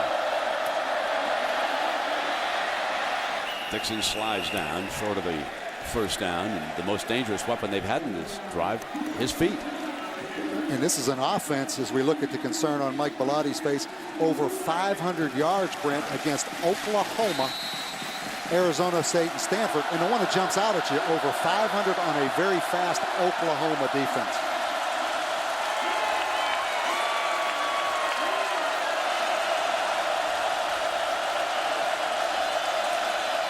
Three wide receivers for Dixon. Third down and 7. Johnson now gives him a fourth out to the right. Sacked. The Bears swarm all over him. Pimentel, number 8, Mickey Pimentel, the senior from San Diego, credited with it. Anytime you go no backs empty, Brent, you have 5 blockers. That time, Bob Gregory and Cal brings 6 rushers and gets the sack off the corner. A long field goal attempt coming up here. And Matt Evanson, and it's a fake. The throw, got it. First and goal, and there you are, Bob Davie. You called it as Rosario makes the catch. Anytime you're dealing with Bellotti, you've got to watch the fake kicks. And Brent, they hit him on the sidelines. Dante Rosario at 250 pounds. He's over there on the sidelines. Nobody from Cal saw him. And Brady Leaf, the holder, comes up throwing. That was a well-executed play. You're going to see him right here at the bottom of the screen. And Cal late reacting. Huge play by Mike Bellotti and that coaching staff. That was a heck of a fake right Ball there. spotted right inside the 1-yard line. Stewart, the big back, is back in right next to Dixon. Stewart and loses yardage. Brent, the disadvantage of the spread offense, the ball on the goal line, Oregon in the shotgun, running sideways east and west. That's my one problem with the spread. California will call a timeout, and with 1:02 to go, let's check back on that Aflac now. Remember the question we asked you about Jeff Tedford at Fresno, Oregon, and Cal. How many first-round NFL quarterbacks has he coached? Did you write down 6 names? If you did, you're right. Remember Trent Dilfer when he was an assistant down there? How about Akili Smith when he went to Oregon? Then Carr came out, remember, and he had spent some time with him when he was on the Fresno staff. And then following that, Joey Harrington, Kyle Bowler, and of course Rodgers is now with the Green Bay Packers. All 6 drafted in the first round. And there's always the argument or the points brought up, Brent, why don't these guys have more success at the next level in the NFL? My point is that makes Jeff Tedford even a better college football coach, because maybe he coaches them to the highest degree of their ability and develops them to the point there's not much development left. You know, very comparable with Steve Spurrier. If you go back and look at the quarterback Spurrier turned out at Florida, and of course we have to hold on because Rex Grossman playing very well for the Chicago Bears as he takes over that team. But a lot of the Gator quarterbacks who set records for Spurrier did not set the NFL on fire. At any rate, we got 2nd and goal. It's Saturday Night Football here. And Stewart pounds to the end zone for the touchdown. Jonathan Stewart's 5th touchdown of the season. The Pac-10's leading rusher. And the thing you love, Brent, they put the quarterback under the center. They put a lead blocker in there. They went to the I formation and pounded it in, but go back to the fake field goal, a trademark of Mike Bellotti coached football teams. Now, this is a trademark, too. On the extra point, they'll swing the gate over. And believe me, they've got plays out of that also. But here, you would think that the percentage. And Evanson, he tacks on the extra point. And we've got time for a prime time pulse. So let's check in with John Saunders. John. Thanks, Prentice. We remind everyone that over on ESPN, Tennessee looked like they were going to be blown out, but they're down by just 3 now as they started to come back. And meanwhile, South Carolina's 17-0 lead is down to 17-10. That one is over on ESPN 2. Brent, back to you. All right, John, thank you. And here it is 28-10, and with time running out, a minute 4 left here in the first half, but that should give the Ducks a big lift here back. That was a huge lift, Brent, right before the end of the first half. And for those fans sitting out there that haven't watched a lot of Pac-10 football, don't leave, because there's going to be a bunch more points in this football game tonight. We've already had 38. And I said at the top of the show we were headed into the 60s. And we may even make the 70s with this bunch. Nate Longshore, a couple of touchdown passes tonight. He's also rushed for his first touchdown for the Bears.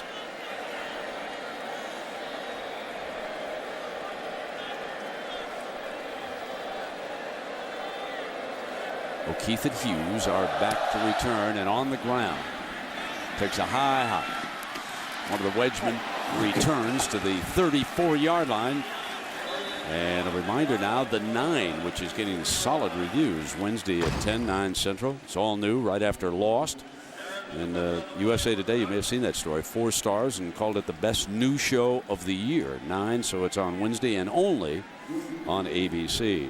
Now, we mentioned Nate Longshore, and a week after the spring game, his father, Todd, passed away in tragic circumstances. Nate told me yesterday he was gardening, took an ugly fall, a nasty elbow injury, and a blood clot set in, and he died at a very young age. And his mother and daughter here, and I asked Nate, I said, how you holding up? And he said, you know, it's been tough, but that's just part of life, and you've got to go on. I know that Pops would want me to keep on playing, and came back to school. He's a Mormon youngster, has not gone on mission. He'll do that after he finishes up here. 6 of 13 tonight, pair of touchdown passes. So Nate Longshore, and he's a big rascal now, 6'5", 280, 233, and he looks like he's got a solid future. He's just a wonderful personality. And there's the backup running back, Forsett, dashing for the first down. 2 seconds showing on that clock. How about Forsett with 999 yards last year, Brent? You think they could have gotten him 1 more yard to make 1,000, don't you? Absolutely. Well, they're going to let time run out. 38 point, 28-10. Now, let's send it to New York. Big John, Doug Flutie, and my man, Craig James. Take it away, John.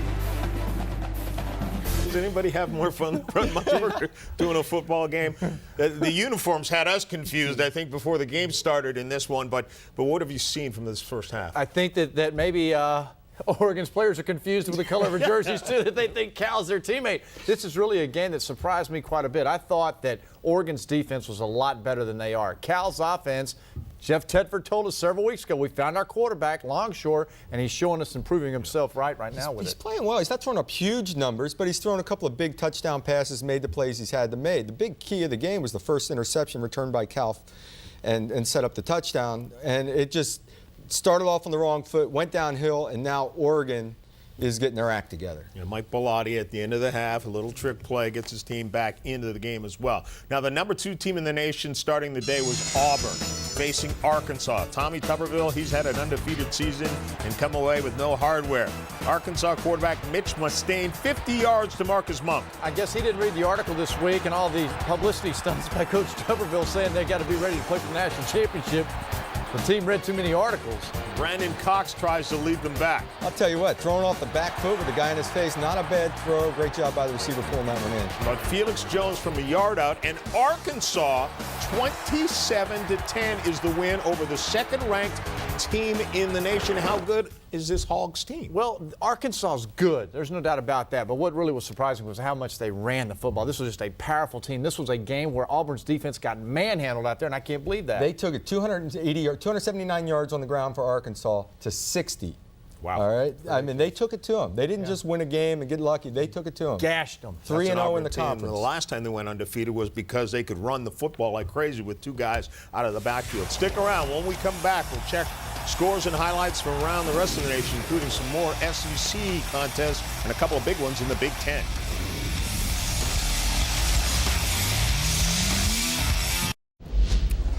You're watching ESPN on ABC.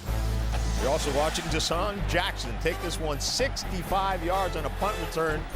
Goes left, goes right, sees the spot opening, takes off and takes it for the touchdown. Cal with a 28-10 lead at halftime.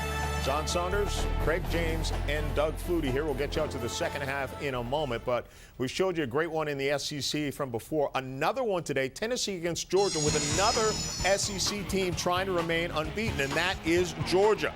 Mikey Henderson, 86 yards on this punt return for a touchdown. Well, first of all, Georgia started out well on offense, which surprised me. The fans were in it. This punt return really got Georgia fans into the game, and that's been what's really helped this team stay in the ballgame. It was 17-7 at that point.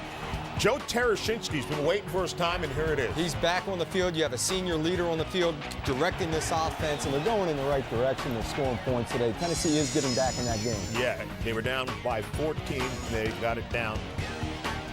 Florida quarterback Tim Tebow, one of the more interesting passes I've seen in my life. The double clutch jump pass, you know it. Come on. Tebow this time steps up and then fires to Lewis Murphy. Defenses are so keyed in on Tebow running the ball that whenever he's in the game, they're up there for it. Pull up, play action is a great weapon for him now. How do you like these numbers for Tim Tebow? 2 passes attempted, 2 passes completed for 2 touchdowns. Not bad. And a rushing TD. And his attitude, man, there were a couple times he went in there. One of those touchdowns rushing, everybody knew. They knew it at LSU. Florida knew it up front. We're going to run Tebow right up the middle, and y'all can't stop us or see if you can. And that's what his attitude, man, is contagious. It was obvious by formation what they were doing, and everybody just, and he sticks his nose in there and runs like a fullback. What does this do for Chris Leak, though? I think they've accepted the role. Chris Leak has had a great year. He leads, he's got all these numbers, passing efficiency-wise, touchdown passes-wise. He is secure. But what it does is add another dimension to this offense, especially with him running the ball in third and short situations, and avoids the big hits now on Leak. You and I have a little bit disagreed on this thing here, because I know you say you don't want to have a quarterback that looks over his shoulder, but I really believe this is a situation where Tebow in practice and in the games is making Leak better because he's pushing him. I think Leak's a competitor. He wants to be on that field. He does not want to give up snaps, and he knows that if he doesn't focus and play his darn best, he's not going to be there. So that kind of energy on the team, they feel it. And you've been on both sides of that shoulder, haven't you?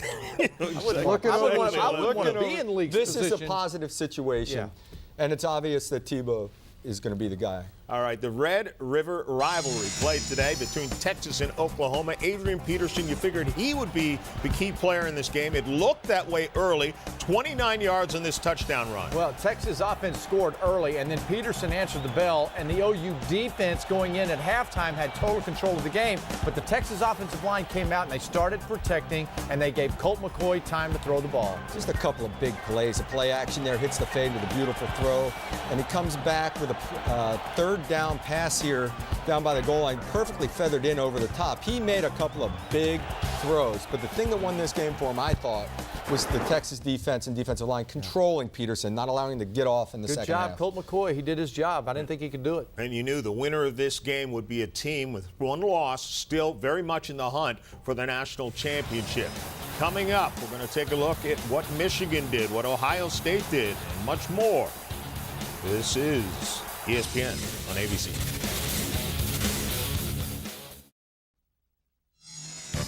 Back in New York to update you that New Yorkers are not very happy because the Yankees get swept out by the Tigers after winning the first game 8-3. So the Tigers will go on to face the Oakland A's in the ALCS. John Saunders, Craig James, and Doug Flutie. Let's get you back to college football right now. The battle, of course, is not for who's number one. We know that's Ohio State. It's for who's number two. Is it USC? Michael McDonald takes a snap and throws 20 yards on this fake field goal to Steve Smith.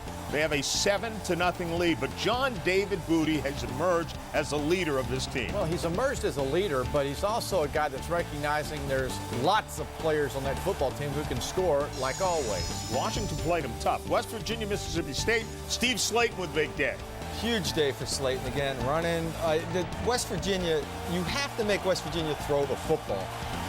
Stack the box, do whatever you have to do. East Carolina had the idea, make Pat White beat you throwing the ball. Well, they get Mississippi State, knock them off today. Bowling Green against Ohio State. The number one team in the nation would not buckle. Troy Smith, 11 yards to Ray Small. 28-7 at that point. And then these are the ones you like to see. Troy Smith to Ted Ginn Jr. You know what? Ginn Jr., we've said it time and time again, when he gets behind somebody, Troy Smith finds him. These are two good friends. And today was a typical Ohio State Buckeye day. Just swap the opponent. Setting up that Ohio State-Michigan game, Lloyd Carr says we can remain unbeaten as well if we knock off Michigan State. Chad Henne, watch this catch by Adrian Arrington. Boy, it's making the quarterback look good. I'll tell you what, between Mario Manningham and Adrian Arrington, they have two of the top receivers in the country. How many big 6'4", 6'5" receivers are there out there right now? Another great tip ball. I think right about now that even you are going to have to move Michigan into your top five. But West Virginia, where do they rank right now? They weren't that impressive today. Well, they weren't that impressive. What, are you kidding me? I mean, they went into an SEC conference school and went out there and smacked them around. Are you kidding me? That's what they needed to do. West Virginia has been falling off the radar. They took advantage of an SEC opponent, went out there and just put them to the woodshed and smoked them. I like the way Michigan's playing right now, and Chad Henne is throwing the football. He doesn't get cheated on his touchdown passes. He's throwing it down the field. Granted, the last one was tipped, but in general, he's slinging it down the field. Auburn lost. We'll have to move I was Michigan going to say, an SEC opponent without a win in their conference as well. You're watching ESPN on ABC.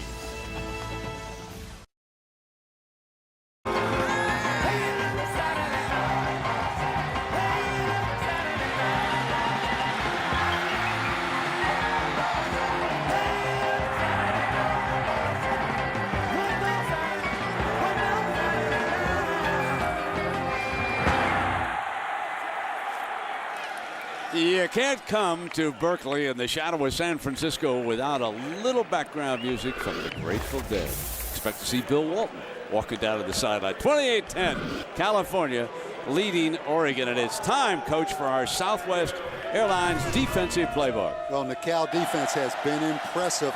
And anytime you're on the road as Oregon's the visitor and you turn the ball over, Brent, on the first play of the game, it's hard to recover from that. But this Cal defense, 2 interceptions and a fumble recovery. But I go back to the first offensive play of the game, and Oregon threw that interception. Tough to dig out of that hole because you lose just so much confidence on the road. But Oregon has enough firepower to climb back in? No question. No question. And the fake field goal at the end of the first half was huge for Oregon. Yeah, Brady Leaf, the holder and the backup quarterback, he rose up and threw a strike to Rosario, and that set up their touchdown. We've got a sellout crowd, folks, here in Berkeley. We've got 72,516. Strawberry Canyon's alive.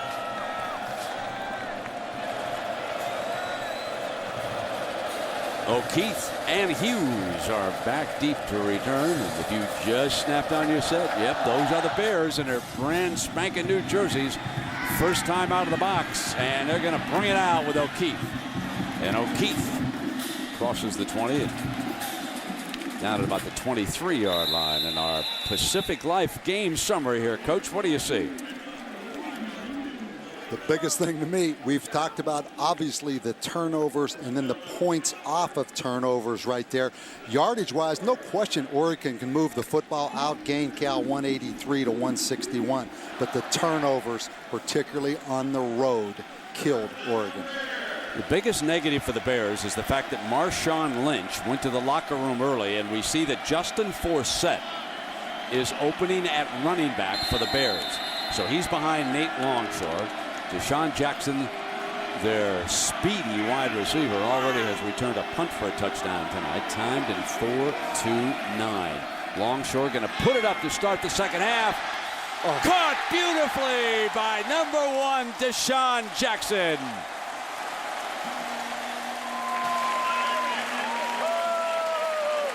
Speed kills, folks, over and over again. And you see the red shirt freshman corner, Walter Thurman, one-on-one, and Nate Longshore, Brent, checked to that play immediately when he saw one-on-one coverage. And what a catch. This is a dynamic young football player. 41 yards. He has 77 receiving, and the long punt return for set to the 33-yard line. And when you take a look at this pass chart, he sprays it all over the field.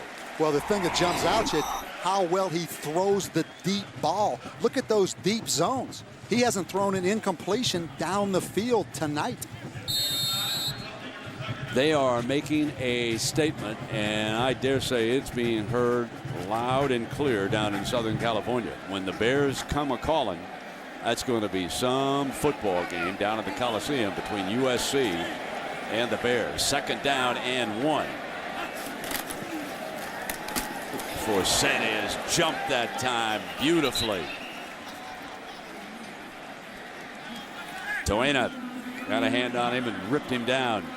Brent, I know it's only one play, but you start this football game on the road, you throw an interception. You regroup at halftime, you come out in the second half, and you give up the big pass. It may be only one play, but the first play of the game and the first play of the second half are critical. Left unsaid by the Bears coaching staff and players. They were rather quiet around us about it.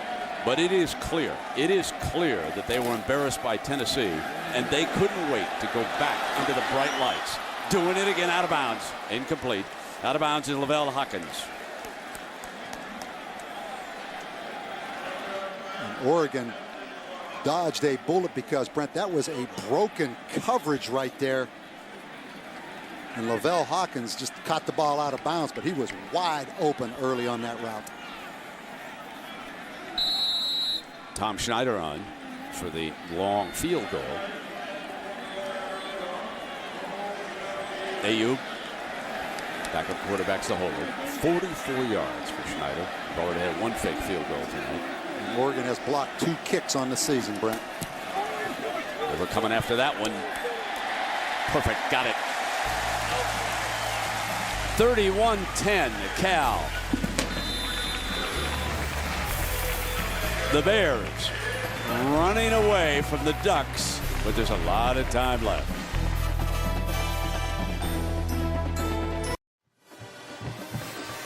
California, Northern California. And if you come to this state, you got to talk about the fault lines. And the Hayward Fault runs right underneath Bob David. And then it crosses under Lisa Salter. I'm safe. I'm on the other side. But folks, when you see this, you just kind of want to turn away.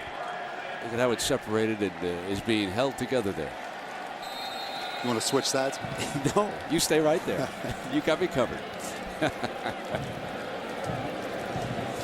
Massive remodeling job will begin right at the end of this season. Out behind us where the television trucks are parked. They will have a roof over a brand new, beautiful weight room, offices, meeting rooms, and Olympic workout facility. Great all-around athletics here in California. Johnson, the return man, and he makes his way just short of the 30-yard line. And Lisa, Coach Bellotti, I know you had a chance to talk to him and find out about Marshawn Lynch. What's the latest? That's right, Brent. I asked Oregon head coach Mike Bellotti what went right on that late touchdown drive to end the half that maybe wasn't going on earlier in the half. And he said we had a better rhythm, better tempo, but of course we didn't make any mistakes. We didn't turn the ball over. Bottom line, he said, I told my guys at halftime, stop being so user-friendly. We got to stop giving them the ball. Update on Marshawn Lynch. Cal officials have told me that he is going to play. He was out here a little bit earlier warming up. He's going to try to give it a go. Right? All right, Lisa, thank you. Dixon and the Ducks attempting to rally. Kent picks up a first down, and he's out to the 45-yard line with Desmond Bishop, very active linebacker. And Marshawn getting serious when he put the helmet on over there on the side, huh, Coach? I think he'll be back. What helps Oregon in this game, Brent? I know it's 31-10, but they are a no-huddle offense. I think they need to pick the tempo up a little bit on the no-huddle and get that ball snapped a little quicker. They have been shadowing Jason Williams with Damian Hughes, the corner, throughout the evening. Now they throw in underneath to Kent again to midfield, and we've got an update coming our way. Let's check in with Matt. A game-changing performance of the day. The old ball coach digging deep into the old playbook. The double reverse option pass. Kenny McKinley to Savell Newton. The Gamecocks up by 7 late in Kentucky. To vote for your Pontiac game-changing performance, go to ESPN.com. All right, Matt, I've got a vote for you, my friend. The blocked field goal by Clemson against Wake Forest in the fourth quarter. I think Clemson put 24 up on the board, and they were in danger of losing that game. If you haven't seen it, folks, switch over to SportsCenter or ESPN to catch it. Catch it on your local news. It's a heck of a play. I've got one, too. The fourth down pass interference in overtime on Minnesota that gave Penn State the first down and ultimately won the football game for the Nittany Lions. 3rd and 6. Joe Pa finally got one to fall his way. He didn't have to chase down that referee. Shuttle pass inside. Here comes Stewart trying to get the first down. Muscles for it. He's a good-looking back. Jonathan Stewart. How big did you say he is, Bob? 234 pounds, and that was a great effort because he was actually hit in the backfield. If you look initially, right there, he runs through the tackle of number 10, Desmond Bishop. Benches 410 pounds. Great calves and lower body. How about those calves?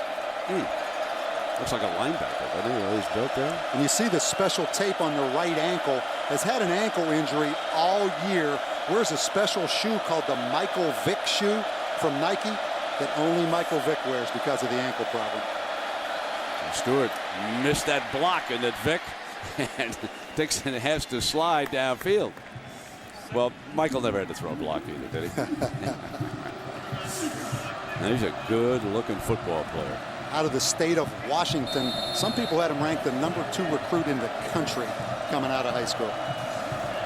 Coming down toward 10 minutes now. Down 3 scores. 2nd down. Back in the gun.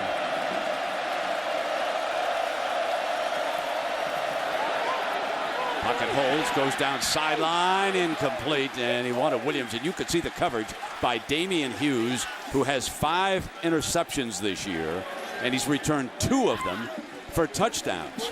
And some people say Damian Hughes, the number 1 corner in the country. Great confidence right there. You say the big receiver, Jason Williams, pushing on a little bit. But anytime you have a lockdown corner and you can take the other team's leading receiver out of the game, that's a huge advantage. And that was part of Coach Gregory's scheme all week long.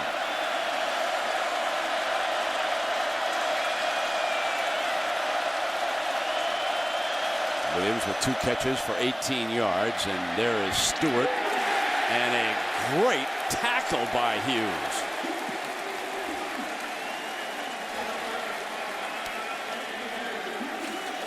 And Brent, Jason Williams at 6'5", 240. Watch, he has a chance to make a block out here on the option, and Damian Hughes just whips him.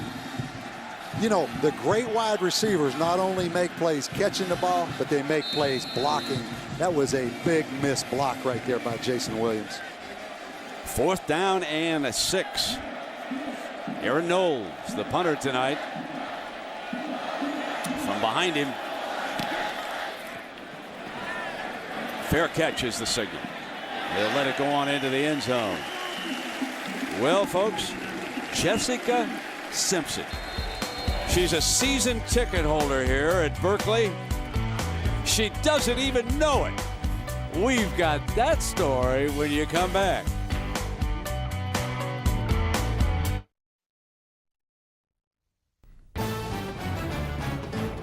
Saturday Night Football on ABC, presented by Southwest Airlines. The low fare from here to there. It's on Southwest Airlines at southwest.com. Pacific Life, for insurance, annuities, and investments. Choose Pacific Life, the power to help you succeed. Cadillac. And Capital One. What's in your wallet? The very well-known Telegraph Avenue here. And folks are talking college football these days around Cal. 72,516 sellout at Memorial Stadium. The Bears lead it 31-10. And here is Nate Longshore completing another pass. Now Nate Longshore leaves 2 tickets for Jessica Simpson for every game.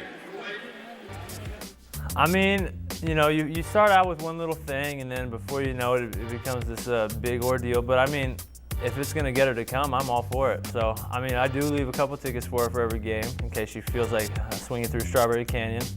If she comes, we'll show her a good time for sure.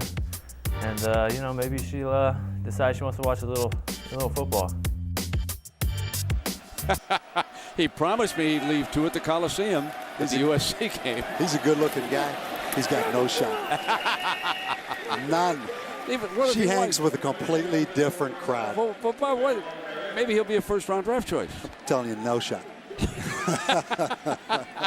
Is that a great story? It's wonderful. Well, what? You know, Jerry Glanville, my old buddy, who's assistant coach with Hawaii, he always left 2 for Elvis, right? Well, it's a better idea to leave 2 for Jessica Simpson than Elvis. I'll give you that. I'd say. 3rd down now, coming up. 3rd down and 4. For Nate Longshore and the Golden Bears.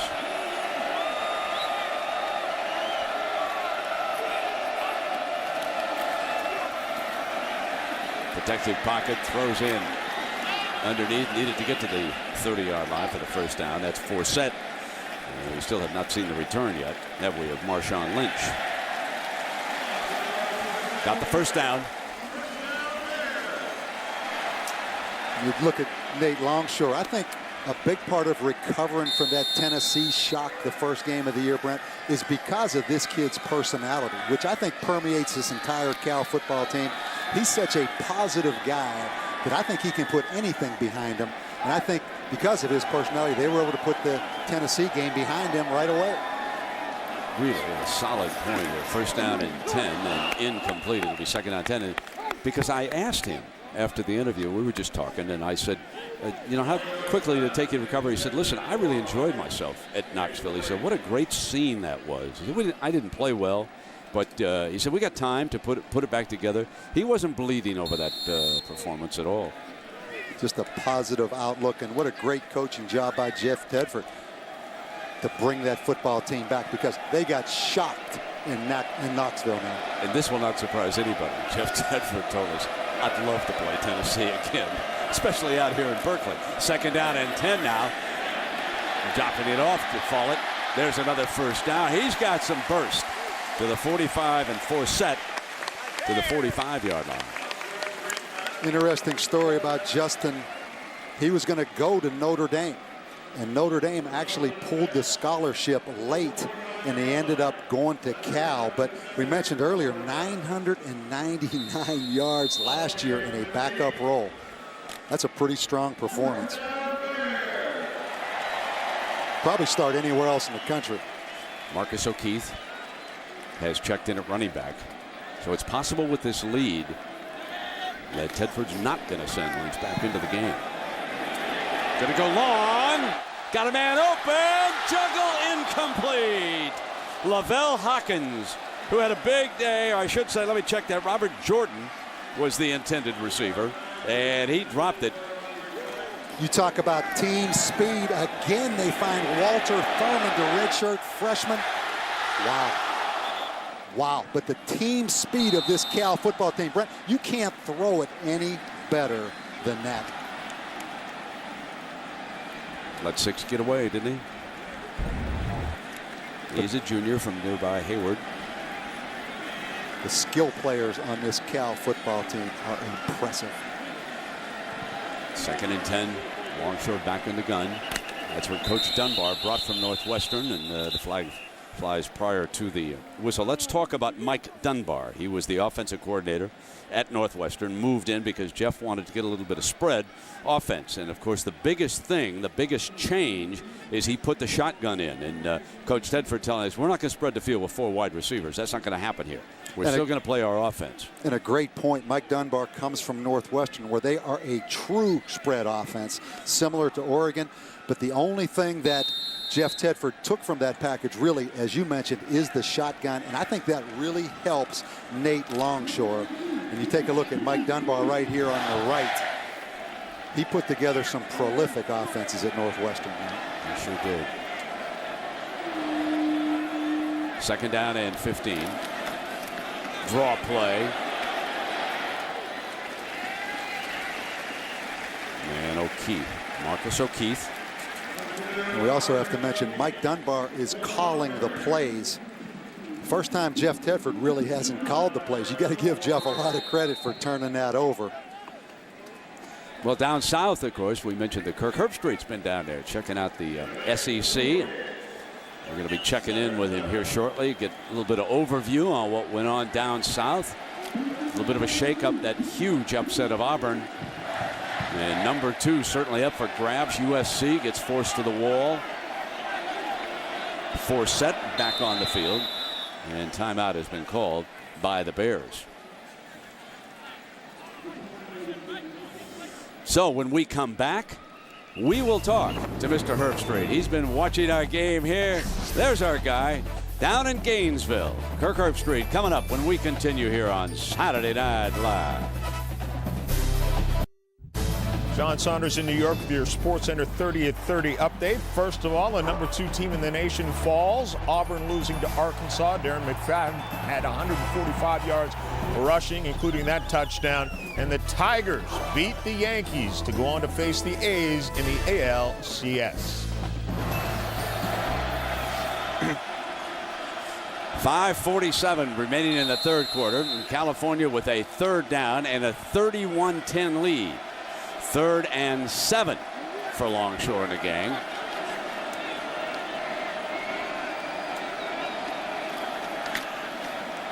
Over the middle, picked up another 1st down, went right back to Craig Stevens, his tight end. He scored the Bears' first touchdown tonight. Craig Stevens, the big tight end, a great little head and shoulder move to the outside and then beat him back inside. Little pump fake by Longshore. Kid's strong in the pocket, Brent. Big, strong quarterback who just stands in there in the face of that pressure. 1st down and 10.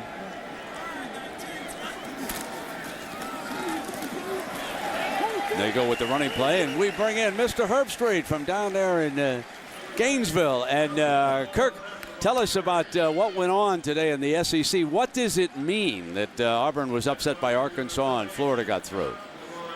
Well, obviously, Auburn losing today was not a fluke. Arkansas put on a clinic, guys, on both sides of the ball in the trenches. Darren McFadden had a good game, and their young freshman quarterback continues to look good. But here in Gainesville, I think Florida made a strong case, beating LSU, beating Alabama, beating Tennessee earlier in the year. They're the number 2 team in the country right now behind Ohio State. 2nd down and 5. Now, you have touted Michigan for the last couple of weeks. Are you suddenly off the Wolverine bandwagon now, or do I see you're jumping? Southern Hospitality do that to you today? I'm not jumping, Brent, but what I saw today in this atmosphere, I just was really impressed. Not to mention, we kept talking about Florida's schedule. I personally didn't think they could continue to get through some of these teams. The fact that they had beaten now LSU, Alabama, and Tennessee, I think you just have to recognize the competition. I'd have Michigan right behind Florida, but right now Florida, who goes to Auburn next week, I would definitely put in at number 2. So here we've got 3rd and 3 for the Bears. Longshore got another first down. And that time he did hit Lavelle Hawkins, who had the big game against Oregon State. And Kirk, you missed it. Big time seafood dinner last night, and Brent picked up the tab. So you missed a heck of a spread out here on the bay. Yeah. Wow. Yeah. Oh. And how about those I could have been there. Oh, I know. We thought of you. But how about the USC Trojans? That's worth the triple O. Yeah. Oh, man. How about USC, guys, the last 2 weeks really finding a way late and very, very fortunate today against Washington. I thought the officials in the Pac-10 really blew it for Tyrone Willingham, not giving his offense enough time there late to get set up to run a play. That was officiating. They deserve to have that last play. They're on first down, and Longshore is on the money, going right back to Hawkins. Twice in a row he has hit him. And Kirk, I know you had a chance to watch our game down there. What's your impression? Are you really surprised about what the Bears have done here? I know, because I watched game day. You were talking about Oregon. You thought they might pull it off here. Yeah, I thought there'd be more of a shootout. I thought Oregon's offense would be able to score against Cal. Obviously, Cal at night, you knew their fans would be fired up. Oregon's not been able to get on anything in rhythm offensively. But the thing about Cal is they are great on offense, but I think they're showing that they can play some defense tonight. But let's put Deshaun Jackson in the Heisman discussion. That guy is a player, and he's as good as there is in college football. Going for the first down mark that time, Justin Forsett. Bring the replay back here, and Kirk from Gainesville, take it for us. Well, they've been showing speed, and Coach Davey's been talking about this, being able to bounce the ball to the outside. And even with Marshawn Lynch down, that's the difference this year with Jeff Tedford's team, is the depth that they now have. They can sustain a few injuries, and Forsett, who's really been coming on last year and even into this year, gives them that depth in the backfield and a nice tandem of backs that the Cal Bears have. But there's just too much speed on the field right now for Oregon to deal with. And Kirk, what impresses me the most, it looks like Cal's going to escape Lee Corso's double whammy. He picked them to win the national championship. They lose to Tennessee. Then I see he picked them tonight. I thought he gave them the kiss of death, and I think they're going to escape that, I think. Well, it's still early now. You know, he'll pick them to win forever. So there's still a chance that the Malokia eye, as he says, could still come back to haunt him. You know, Kirk, mentioning the Heisman Trophy, there's a young man that I think has been overlooked, and he's really throwing the ball well, and that's Chad Henne up at Ann Arbor. I know we're going to see him next week at Happy Valley. Yeah. Well, I really have been impressed with how he's throwing. You know what, Brent, when you talk to the Michigan people, not only Henne, the way he's throwing the football, but the leadership. And I think that's been the biggest difference this year for Michigan. As a group, there's more continuity. They seem more determined. And I think Mike Hart running and Chad Henne throwing and the leadership, the intangibles are big key. And a reach back for the touchdowns, the young man who dropped it. Robert Jordan comes back after dropping a sure touchdown pass and picks up the 6. Way to go, young Mr. Jordan. That'll make him feel good, Bobby. And again, the speed and quickness in the open field of these Cal skill players. And Brent, this is a totally different team than the nation saw in Knoxville the first game of the year. They've put that game behind them, and I think they have a legitimate shot to unseat USC as a Pac-10 champion. Tommy Schneider will attempt the extra point. This is a very impressive California performance here tonight.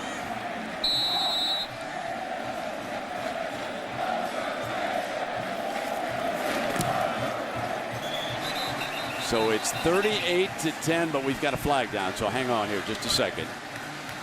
And then we're going to be taking a look at the top 10 and see how it all shook out here. And with Oregon, of course, poised to jump into the top 10, and now they'll fall back the way things look, although there's still time. for a big-time rally, but they're just not getting the ball down the field and making too many mistakes.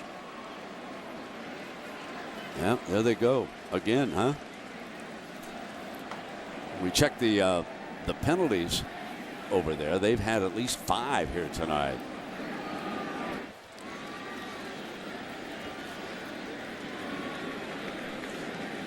And take a look here, Coach. You're going to get a personal foul. One of the Oregon rushers jumps on the back of a Cal offensive lineman. Right there, you are not allowed to use the offensive player as a springboard.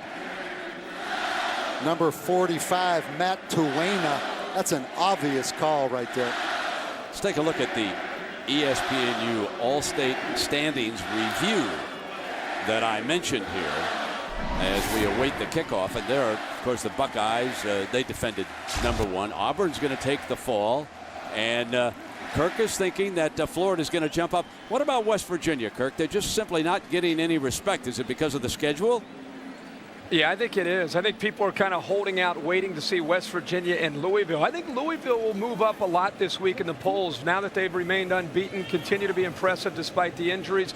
But I think West Virginia and Louisville, the jury is still out waiting for that game. I've been really disappointed in USC. I think Cal now is clearly the best team at this point in the Pac-10, and SC needs to continue to develop on offense. They've been very fortunate to escape and stay unbeaten in these first 5 weeks. Hey, Kirk, you remember that Sports Center spring football special we did in like late May or early June when you picked Notre Dame as the national champion, and I, by the way, picked Florida as the national champion, and everybody kind of rolled their eyes? I just wanted to make sure you had the kind of memory that could remember that. Yeah, we're all keeping score. Okay. We're all keeping track. And by the way, you know what? You're doing a great job because I don't know if many people thought they could get through that schedule, but you did. I didn't. Those memories. I can't remember what I said yesterday.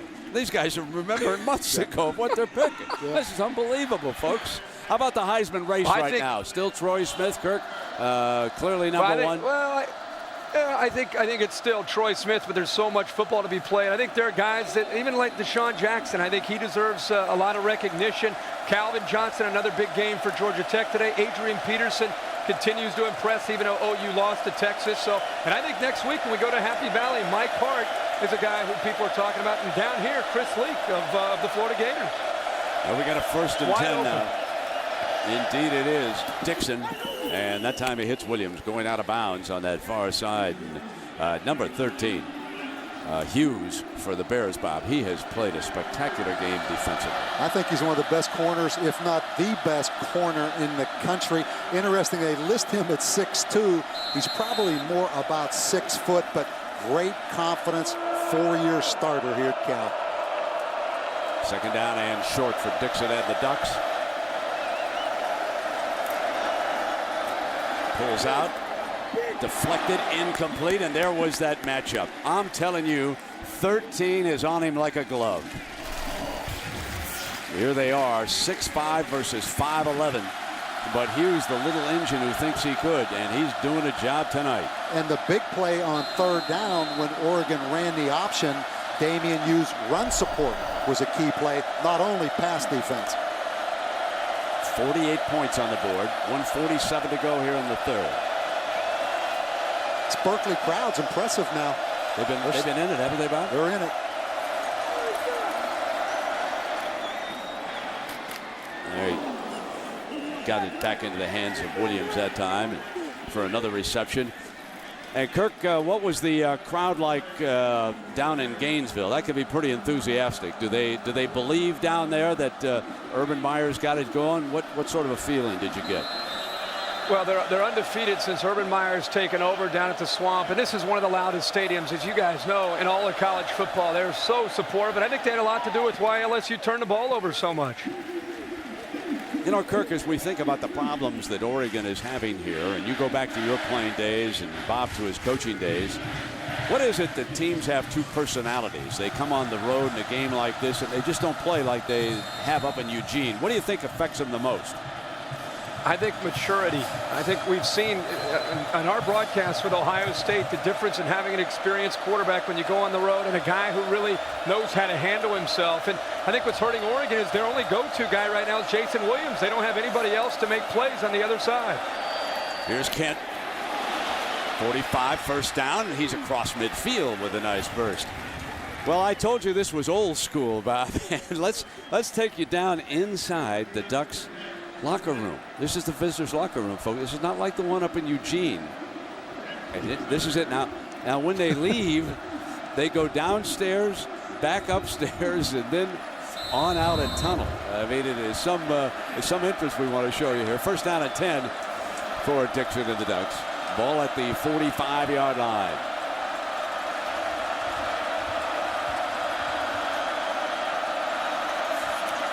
Option, keeping it to the 41-yard line. So now here it is, Bob. Yeah, look at the big fellas. They'll be real careful here now. You talk about earthquakes. One of those big guys slips right there, but I promise you this, it'll be a lot longer walk back up that steps after this game, after the kind of whooping they're taking here tonight. But you try not to let things be distractions on the road. That is one of the worst visiting locker rooms I've seen. And then you come out this tunnel, and at the end of the tunnel, another set of steps, and then you come up and you take your whooping. And they open a can of whoop, you know what here. Second down. Drills it. Beautiful throw. And it's to the 29-yard line, and Jonathan Stewart, the running back, slips out. Now, they've held Stewart to 25 yards rushing on 18 carries. He came in, remember, averaging 7.9 yards a carry, but they can't shut him down. This is a fine throw by Dixon. Both these tailbacks so similar, Marshawn Lynch and Jonathan Stewart. Not only power backs that can also break tackles, but excellent receivers as well. And the final half minute now ticking away. End zone incomplete. Overthrew Williams. So it'll be second down and 10 coming up for the Ducks, who would dearly love to tack up 7 here late in the third. Get back to within 3 touchdowns if they can. Bellotti eyeing that clock, the time left. So important when you're on the road to get off to a fast start. The faces of those Oregon fans shows it all. The first offensive snap of the game, you throw an interception. Tough to dig out of that hole all night long for the Ducks. Second down and 10. Go deep now. Williams, touchdown. And there is a penalty flag. He may have pushed off. He may have pushed off Hughes. Let's hold on. Yep, that's what Hughes is signaling. I got pushed. And from the naked eye, that's what it looked like as they came across the goal line. What'd you see, Bob? I saw exactly what you saw. Dennis Dixon, great job of keeping the play alive, but whoa, we didn't exactly see that right. Damian, we were agreeing with you, but the vote that counts disagreed. Take a look, Coach. We're going to get a great look at it right here. Keep in mind, Dennis Dixon scrambles. Now it turns into a scramble drill. Wow. Probably a good no call, period. I agree. 29-yard touchdown pass. Yep. Williams, besides it, makes it closer. And get back to within 3 scores for our fourth quarter. So we've got, let's see, 50-some points up on the board. And, Kirk, it's Pac-10 football. It is amazing how when you come out here, how they throw it around. There's so much speed base. It's a different kind of game out here, isn't it? Yeah, I think it's 2 things. I'd love to hear what Coach Davey has to say, but I think it's the quarterback and receivers in the Pac-10.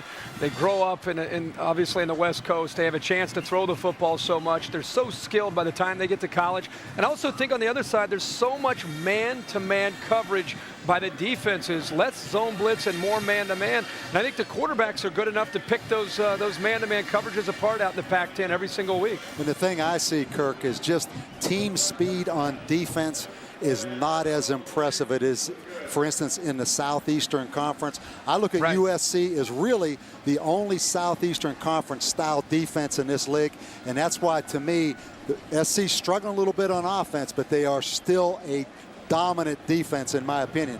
But its overall team speed's lacking a little bit on the defensive side of the ball for some reason. Guys, let's remember now, Jeff Sagarin said the Pac-10, surprisingly, this week, Kirk, he ranked them the #1 conference in the country. Wow. And judging from what Arkansas did in Auburn, he might have something here now. From the 6-yard line, O'Keefe.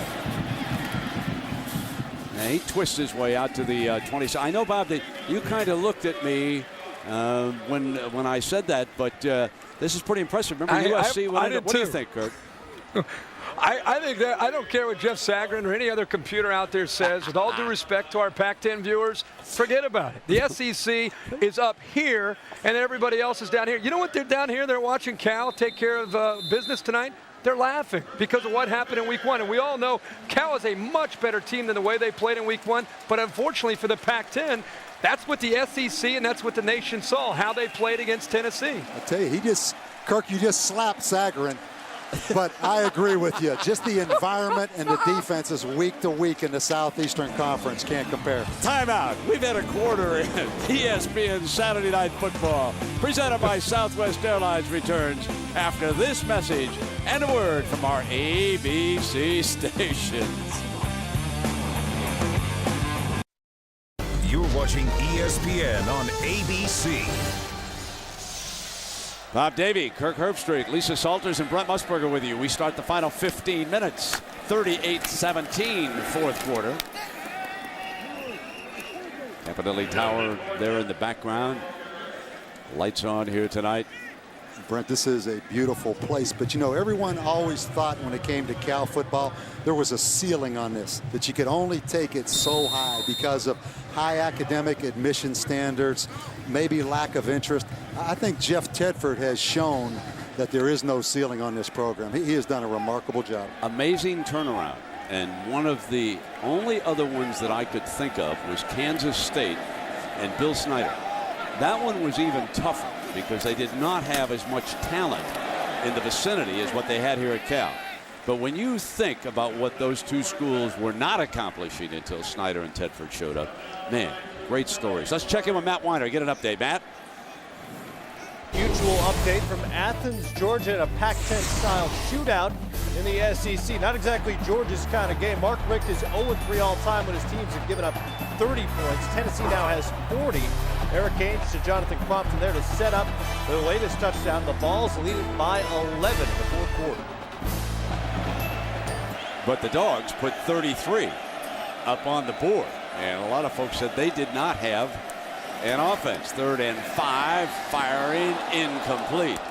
And 4th down. Now let's go back on the story, and I'm going to bring Kirk in on this. In winning seasons, 2 in 34 years prior to Bill, with the Bears 3 in 19 years. Okay, now that's how they compared before Bill Snyder and Jeff Tedford took over. We'll get to what happened afterwards, because it was remarkable, the two turnarounds. 4th down and 5.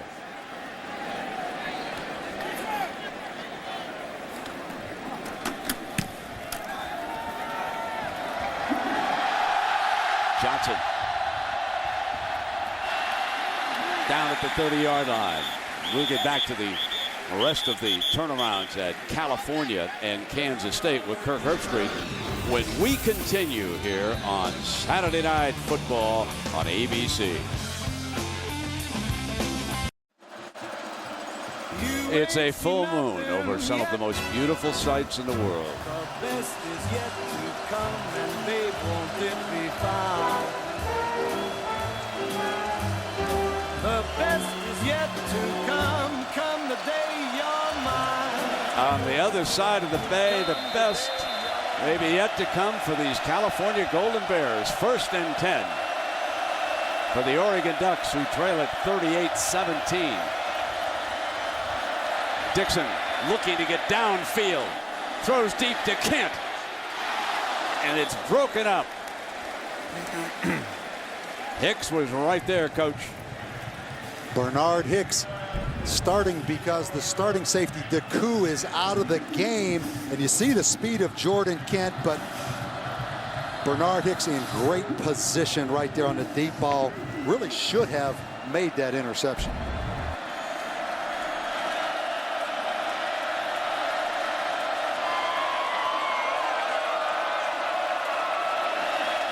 Second down and 10.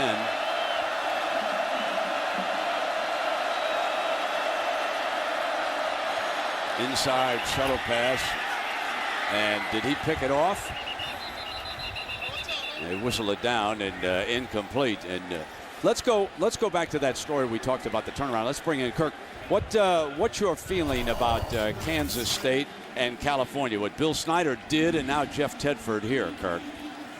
Well, I think first of all you have to recognize Bill Snyder had one of the better turnaround stories I think maybe ever in college football. You have to put Barry Alvarez up there too. But what Jeff Tedford has done in this conference, in the Pac-10, being able to turn this program around now, and every single year they are now considered a Pac-10 contender.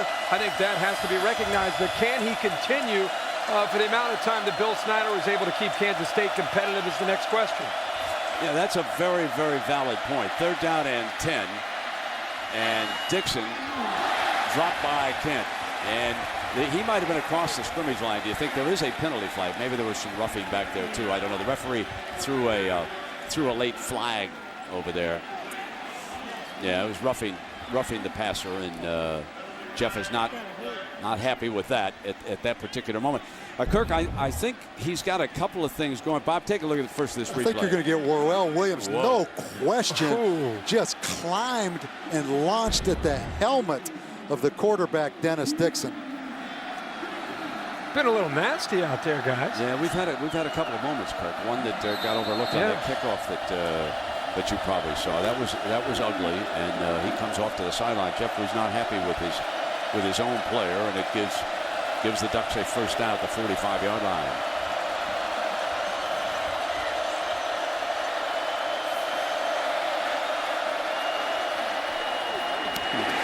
Picked off. Intercepted by Hicks. And it'll be California Bear football at the 40-yard line. A team that has self-destructed here tonight in Berkeley. And Bernard Hicks dropped the previous interception, but this one, Dennis Dixon just gift wrapped it and threw it right down the middle of the field to him. You take a look at it, Dennis Dixon, a young quarterback, is going to be a good player, but Brent, not in a position when you get far behind where he has to throw it every down. That's not his game. When you put an option quarterback behind, Kirk, it is so tough to play catch-up, isn't it? Yeah, it is.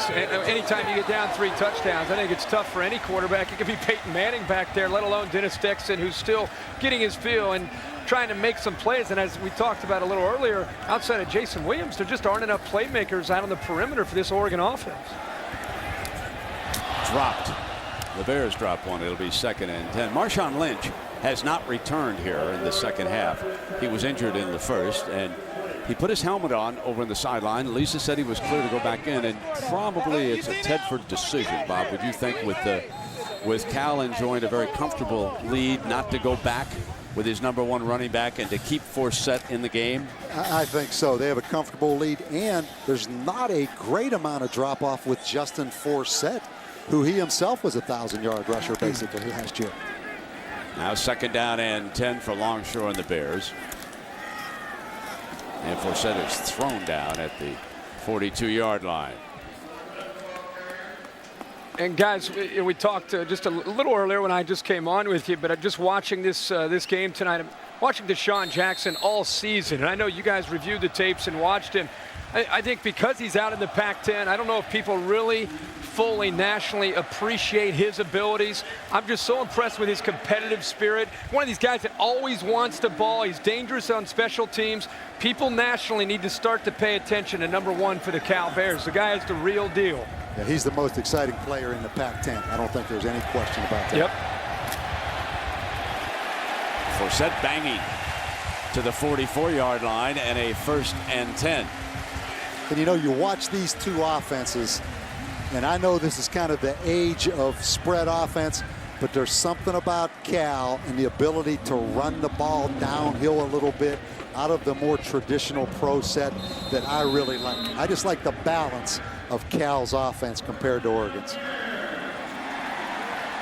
To go back, talked about brought that in there, brought that style in there, and it's amazing to see that you can run the spread And without the athleticism from Nate Longshore, they could still have an effective attack. Yeah, exactly.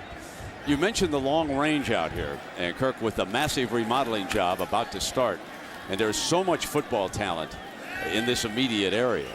I mean, goodness, De La Salle is close by. They've got a crowd of about 5,000 over in a high school game, and there's just a ton of talent in the Bay Area. So once this facility is upgraded, I think it's going to be, I think Tedford's going to be able to keep it going unless the lure of the NFL becomes too great. Now, I ask him about it.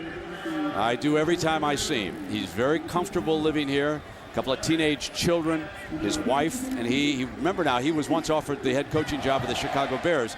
The reason why I think they're going to keep coming after Tedford, his attack works in the NFL, uses a fullback, uses three wides. Yeah, it's a little bit of spread with the shotgun, but it's not extreme. It's not an option attack.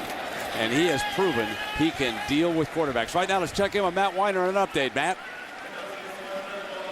America Player of the Week update for you. Texas cornerback Aaron Ross was all over the fairgrounds this afternoon. A couple of picks, and he picked up a fumble and parlayed it into points, and the Horns Red River win. Text VOTE to 87654 on your singular wireless phone. You can vote for a chance at a trip to the national title game. And Kirk, what'd you make of the Texas win in the Red River shootout over Oklahoma today? I thought Colt McCoy, after the way he played against Ohio State, Brent, he was able to kind of get a second chance. People forget he's a freshman trying to replace Vince Young, and today it was his day and the Texas Longhorns' day. Forsett stopped short of the first down. It was also Mac Brown's day, by the way. Yeah, indeed. And then what about the demise of Florida State? Boy, oh boy, we witnessed that firsthand Thursday night, and I've been asked a lot about that the last couple of days. Is it more about Florida State dropping down? Is it the ACC coming back up? I think it's a little bit of both. You don't see the athletic ability that was on Florida State maybe 7 or 8 years ago, and definitely the ACC, not only with Virginia Tech and Boston College and Miami, but the other teams in the ACC, the athletic ability. Now, Florida State gets challenged every single week in the ACC because of the collective speed, and that's different for this Florida State team to deal with. If they're not ready every single week to play their best game, there's a shot they can go down. Yeah, the Bears have called a timeout, so we're going to take a break. And a reminder now, stay tuned for your late local news immediately following the game over most of these ABC stations.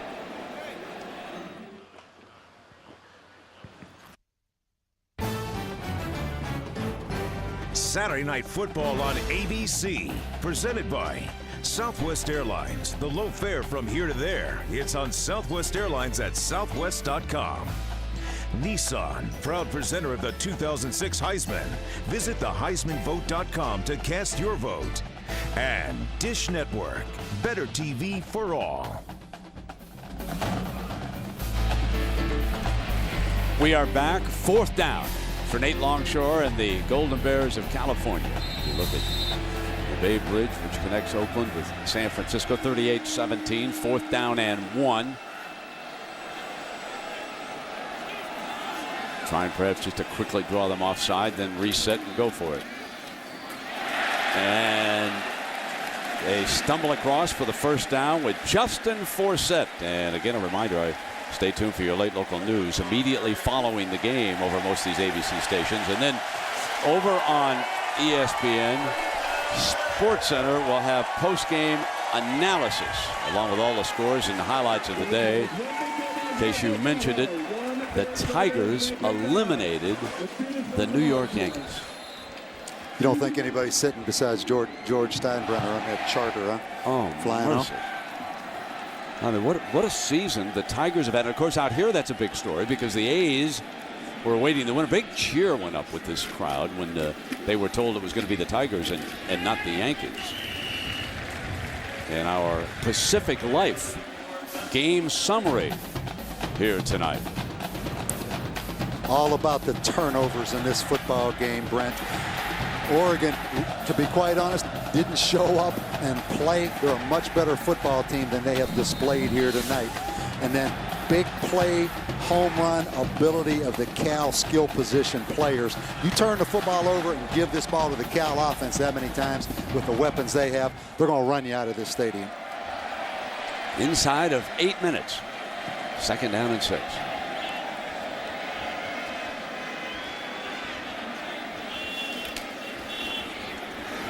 They come with the end around with Robert Jordan, short of the first down. Well, my spies tell me, Coach Davey, that Kirk Herbstreit has been nibbling pizza down there in Gainesville as we try to talk to him. So it's okay. He's clear now. And Kirk, we're gonna let you go. I know you want to spend a couple days back home, and then we'll meet up in Happy Valley. But in looking ahead now, what do you make of Michigan Penn State next week for us?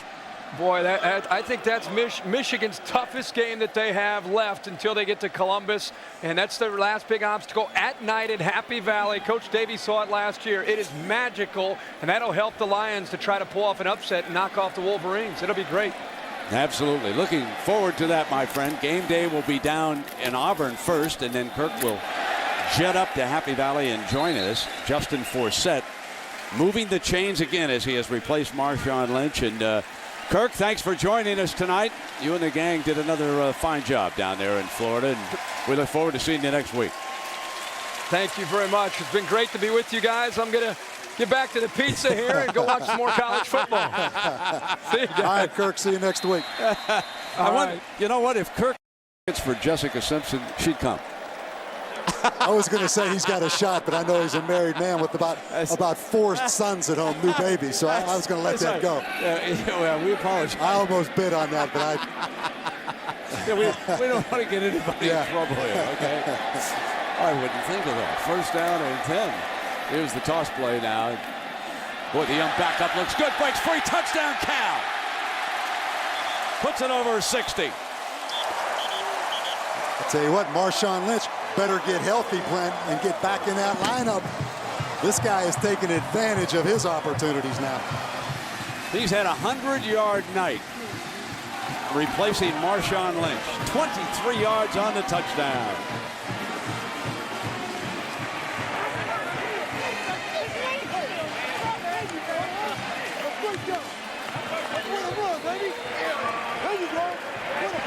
Here's Tom Schneider. Some are watching this extra point rather carefully. Right down Broadway. It's 45-17. It's a Cal Bear kind of night in Berkeley.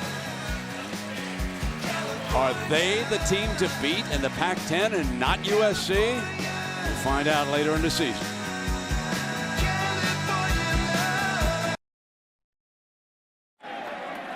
About the hard hat. So the hard hat being presented.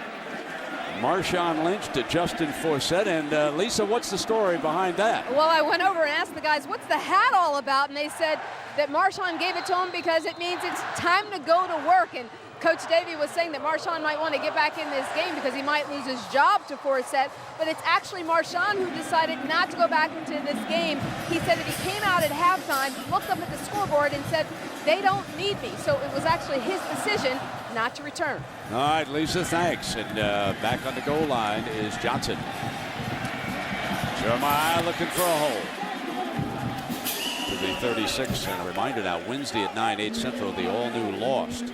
That's right before the 9. For the survivors of Oceanic Flight 815, the real adventure is just beginning. Plan your escape, uncover the mystery, join the adventure. It's the hit series that's become a national phenomenon, and only on ABC. Lost, Wednesday night, 9, 8 Central time. Look at this crowd, Brent. Jeff Tedford's first year, Cal sold 16,000 season tickets. This year they sold over 40,000 season tickets. So that puts the exclamation point on this turnaround here with Cal football. 72,516 in Memorial Stadium here tonight. Sellout. Dixon going deep to Kent, and he's got it at the 20-yard line. So Jordan Kent coming up big. He's the speedster on the outside.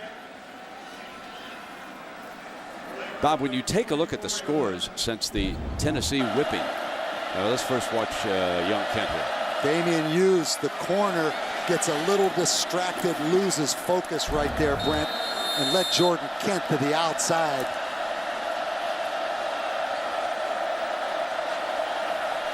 113-yard night for Kent.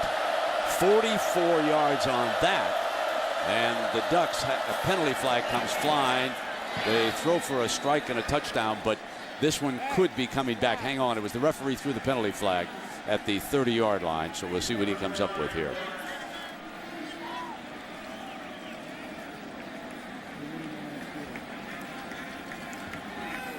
Now you can tell by the look on Bellatti's face. They have made one mistake after another here tonight. The officials try to get this one sorted out, but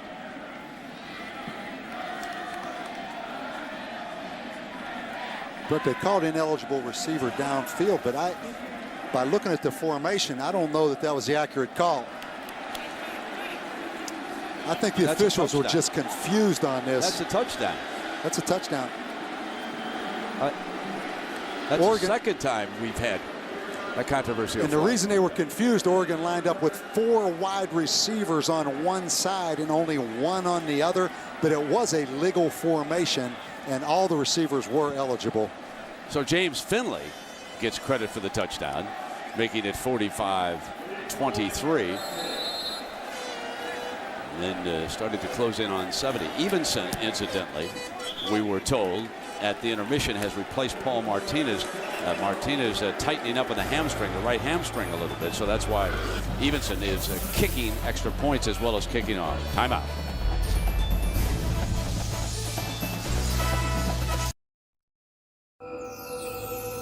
Well, you've been watching Saturday Night Football on ABC HD.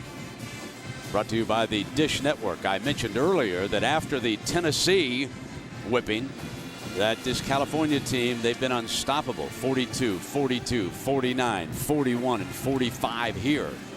And one of the highest scoring teams in the nation.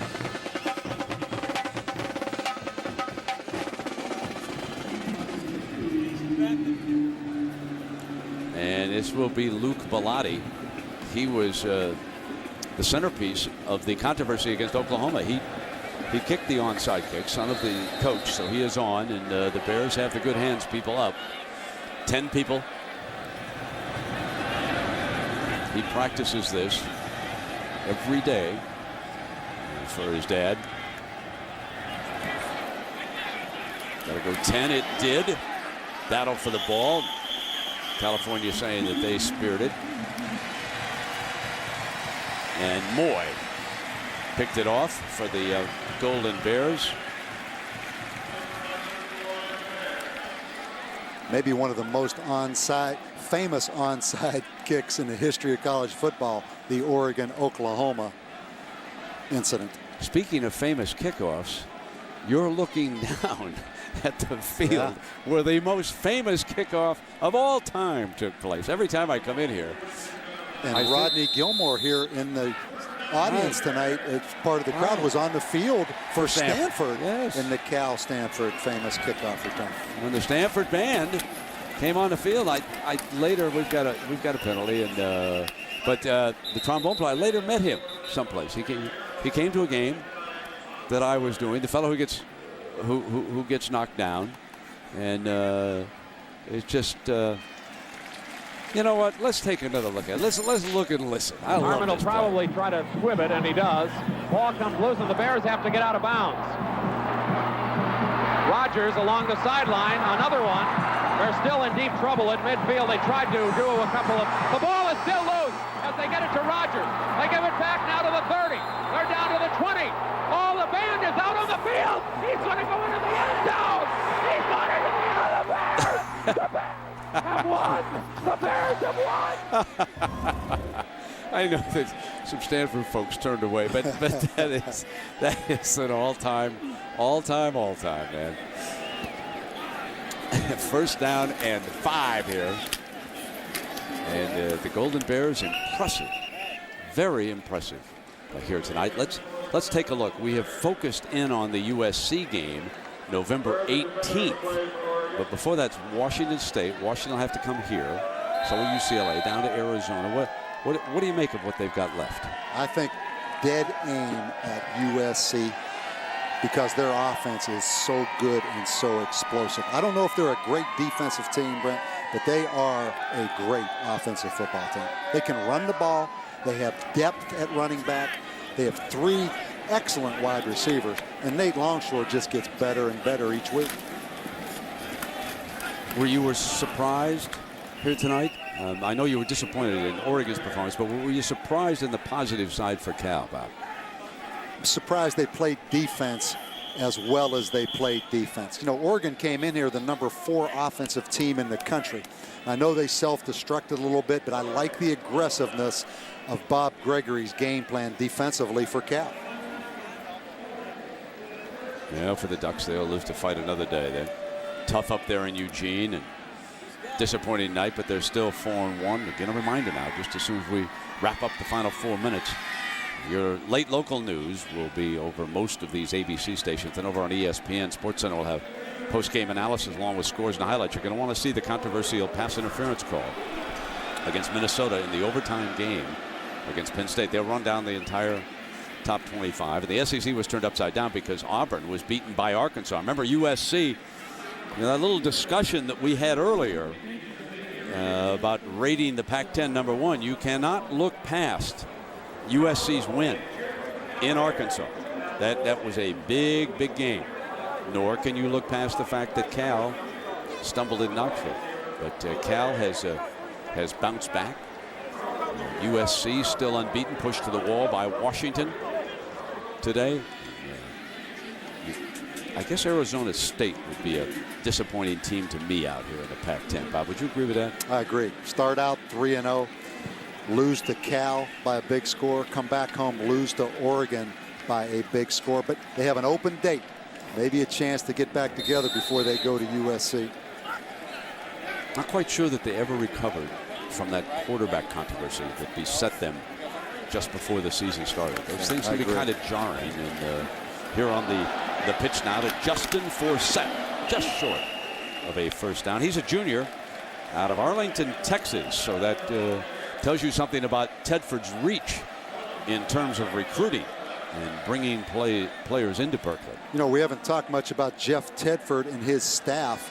Obviously, Jeff Tedford coached at Oregon as the offensive coordinator, but he has, I think, 4 full-time coaches on his staff with Oregon background. And Brent, I think about 15 support staff members from Oregon on his staff. Let's take a look. Just exactly what you are talking about here. Let's take a look at the California Ducks, if you will. There's the head coach, the defensive coordinator, wide receivers coach, linebacker. Look at the rest of the fellows. Director of football operations, strength and conditioning, video coordinator, 2 football managers, recruiting assistant, and Ron Gould, who was a player at Oregon, now the running backs coach. I actually asked Jeff if this has created any tension, because that's a whole lot of folks to be bringing down out of Eugene. And he said no. He said that the wide receivers coach, Ferrino, his wife was living down here, so he was glad to come down. The rest of those fellows, they were elevated to exactly. You know, Bob Gregory, for instance, comes here as the defensive coordinator. He was the linebacker coach at Oregon, went to Boise for 1 year. So, yeah, reading inside of that as we look at Bob Gregory, it was promotions for even the guys that were the equipment men. Assistant equipment guy at Oregon has a chance to be the head equipment guy at Cal. But don't underestimate what a big win this is just personally for Jeff Tedford to put this kind of whipping on Oregon. 4th down and 1.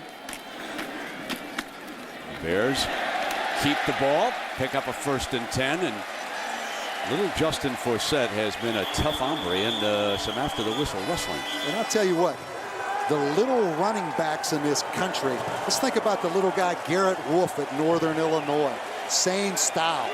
The little running back at Rutgers, Ray Rice, I believe is his name.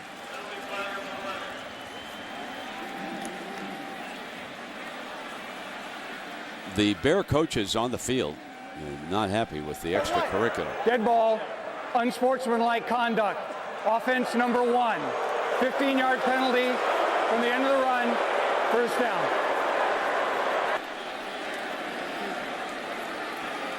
That's your guy still chirping right there, Deshaun Jackson. You wonder why he's in the game this late, but the offensive leaders from Cal, certainly Nate Longshore, on fire since the Tennessee game. I don't know if he played his best game tonight, but he played well enough. Forsett is a weapon as the backup tailback. Could probably start for most schools in the country. And then Deshaun Jackson, I think the most dynamic player in the Pac-10. But Brent, why is he still in there? It's 45-24. Get him out. He had that 64-yard punt return for the touchdown. Some of those youngsters, you know, they slip back on the field. They substitute themselves back in. I'm not sure I wouldn't take that tailback out right now, too.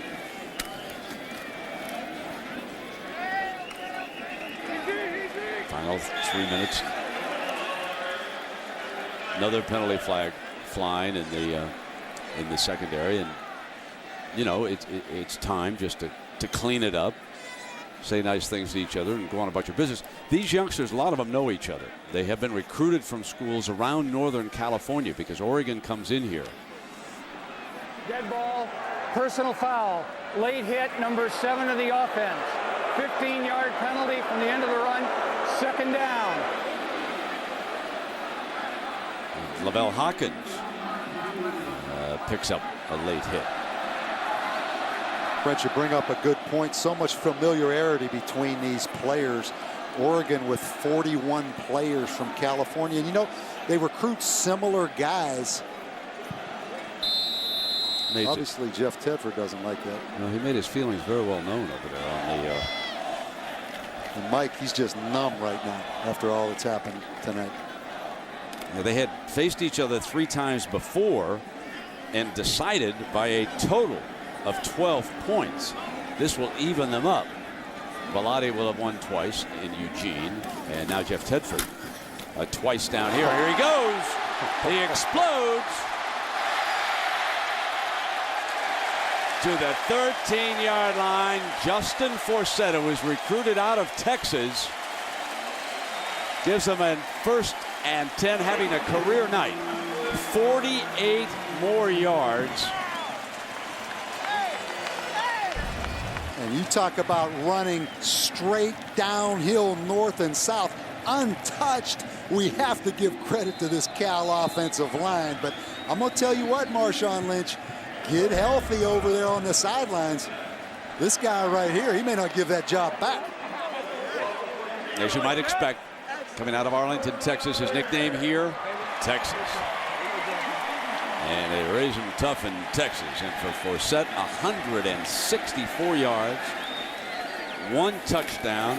O'Keefe, who's not bad himself, the 3rd running back, now on the field. So we talked about recruiting here tonight, and let's check out where Oregon goes. You can see California, they come in for 41 of their players, 21 out of Oregon, and over to Hawaii for 4. 90 players from 17 different states. And then look at the Bears. 98 from California. They get 3 out of Hawaii.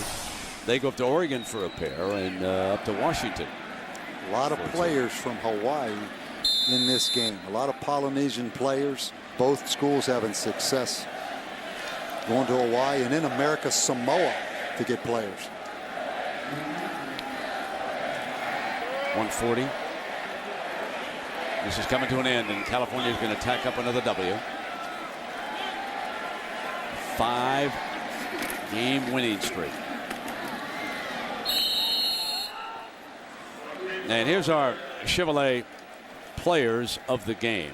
Jordan Kent for Oregon, 6 catches, 113 yards, and the quarterback for the Cal Bears, Nate Longshore, throwing for 3 touchdowns tonight and 189 yards. Remember, he threw an interception in the end zone. He just kept right on firing, used his weapons. And there's Jordan Kent, son of the basketball coach.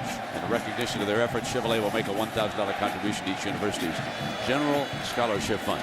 Big win for California. 69 points on the scoreboard, 45-24. See what Jeff elects to do here on 3rd and 6. Now O'Keefe, 35 seconds.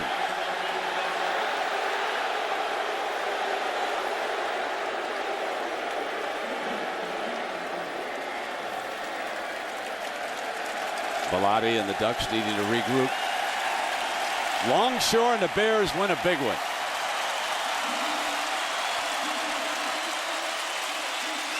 They step it up big time and run to the logo, and now some of the players drifting over to shake hands with each other.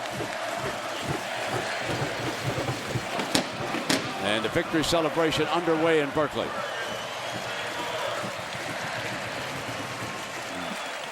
Let's go down now to Lisa. Just right here. Nate, you came over to the sidelines to me twice during the game to say I told you so. Tell the folks at home what you meant. I did not do that. That's a myth. She's making that up. I didn't say it. All I said was our defense was going to show up to play. That's what I said.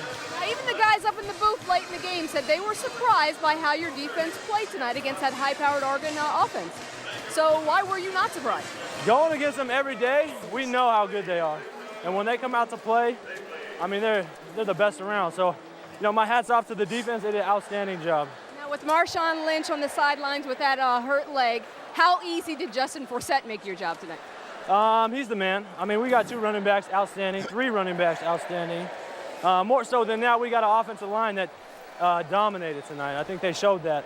I was very impressed. We moved the line of scrimmage all night long, and that's all you got to do to be successful. Now, lastly, it's not official, but I don't think that Jessica Simpson made it tonight. Are you going to be okay? That's all right. Well, there's more games. There's more games. All right. Congratulations, Brent. All right, Lisa. He's a piece of work, folks. Nate Longshore. Let him do a 45-24 victory. The Golden Bears win a big one. And a reminder now, join us next week, Saturday Night Football on ABC. Most of you will see Michigan take on Penn State. And some of you out west will watch Arizona State take on USC. 8 p.m. Eastern Time, the big one. Michigan at Penn State. Thanks for watching ESPN on ABC. For Kirk Herbstreit, Bob Davie, and Lisa Salters, I'm Brent Musburger saying so long from Berkeley, everybody.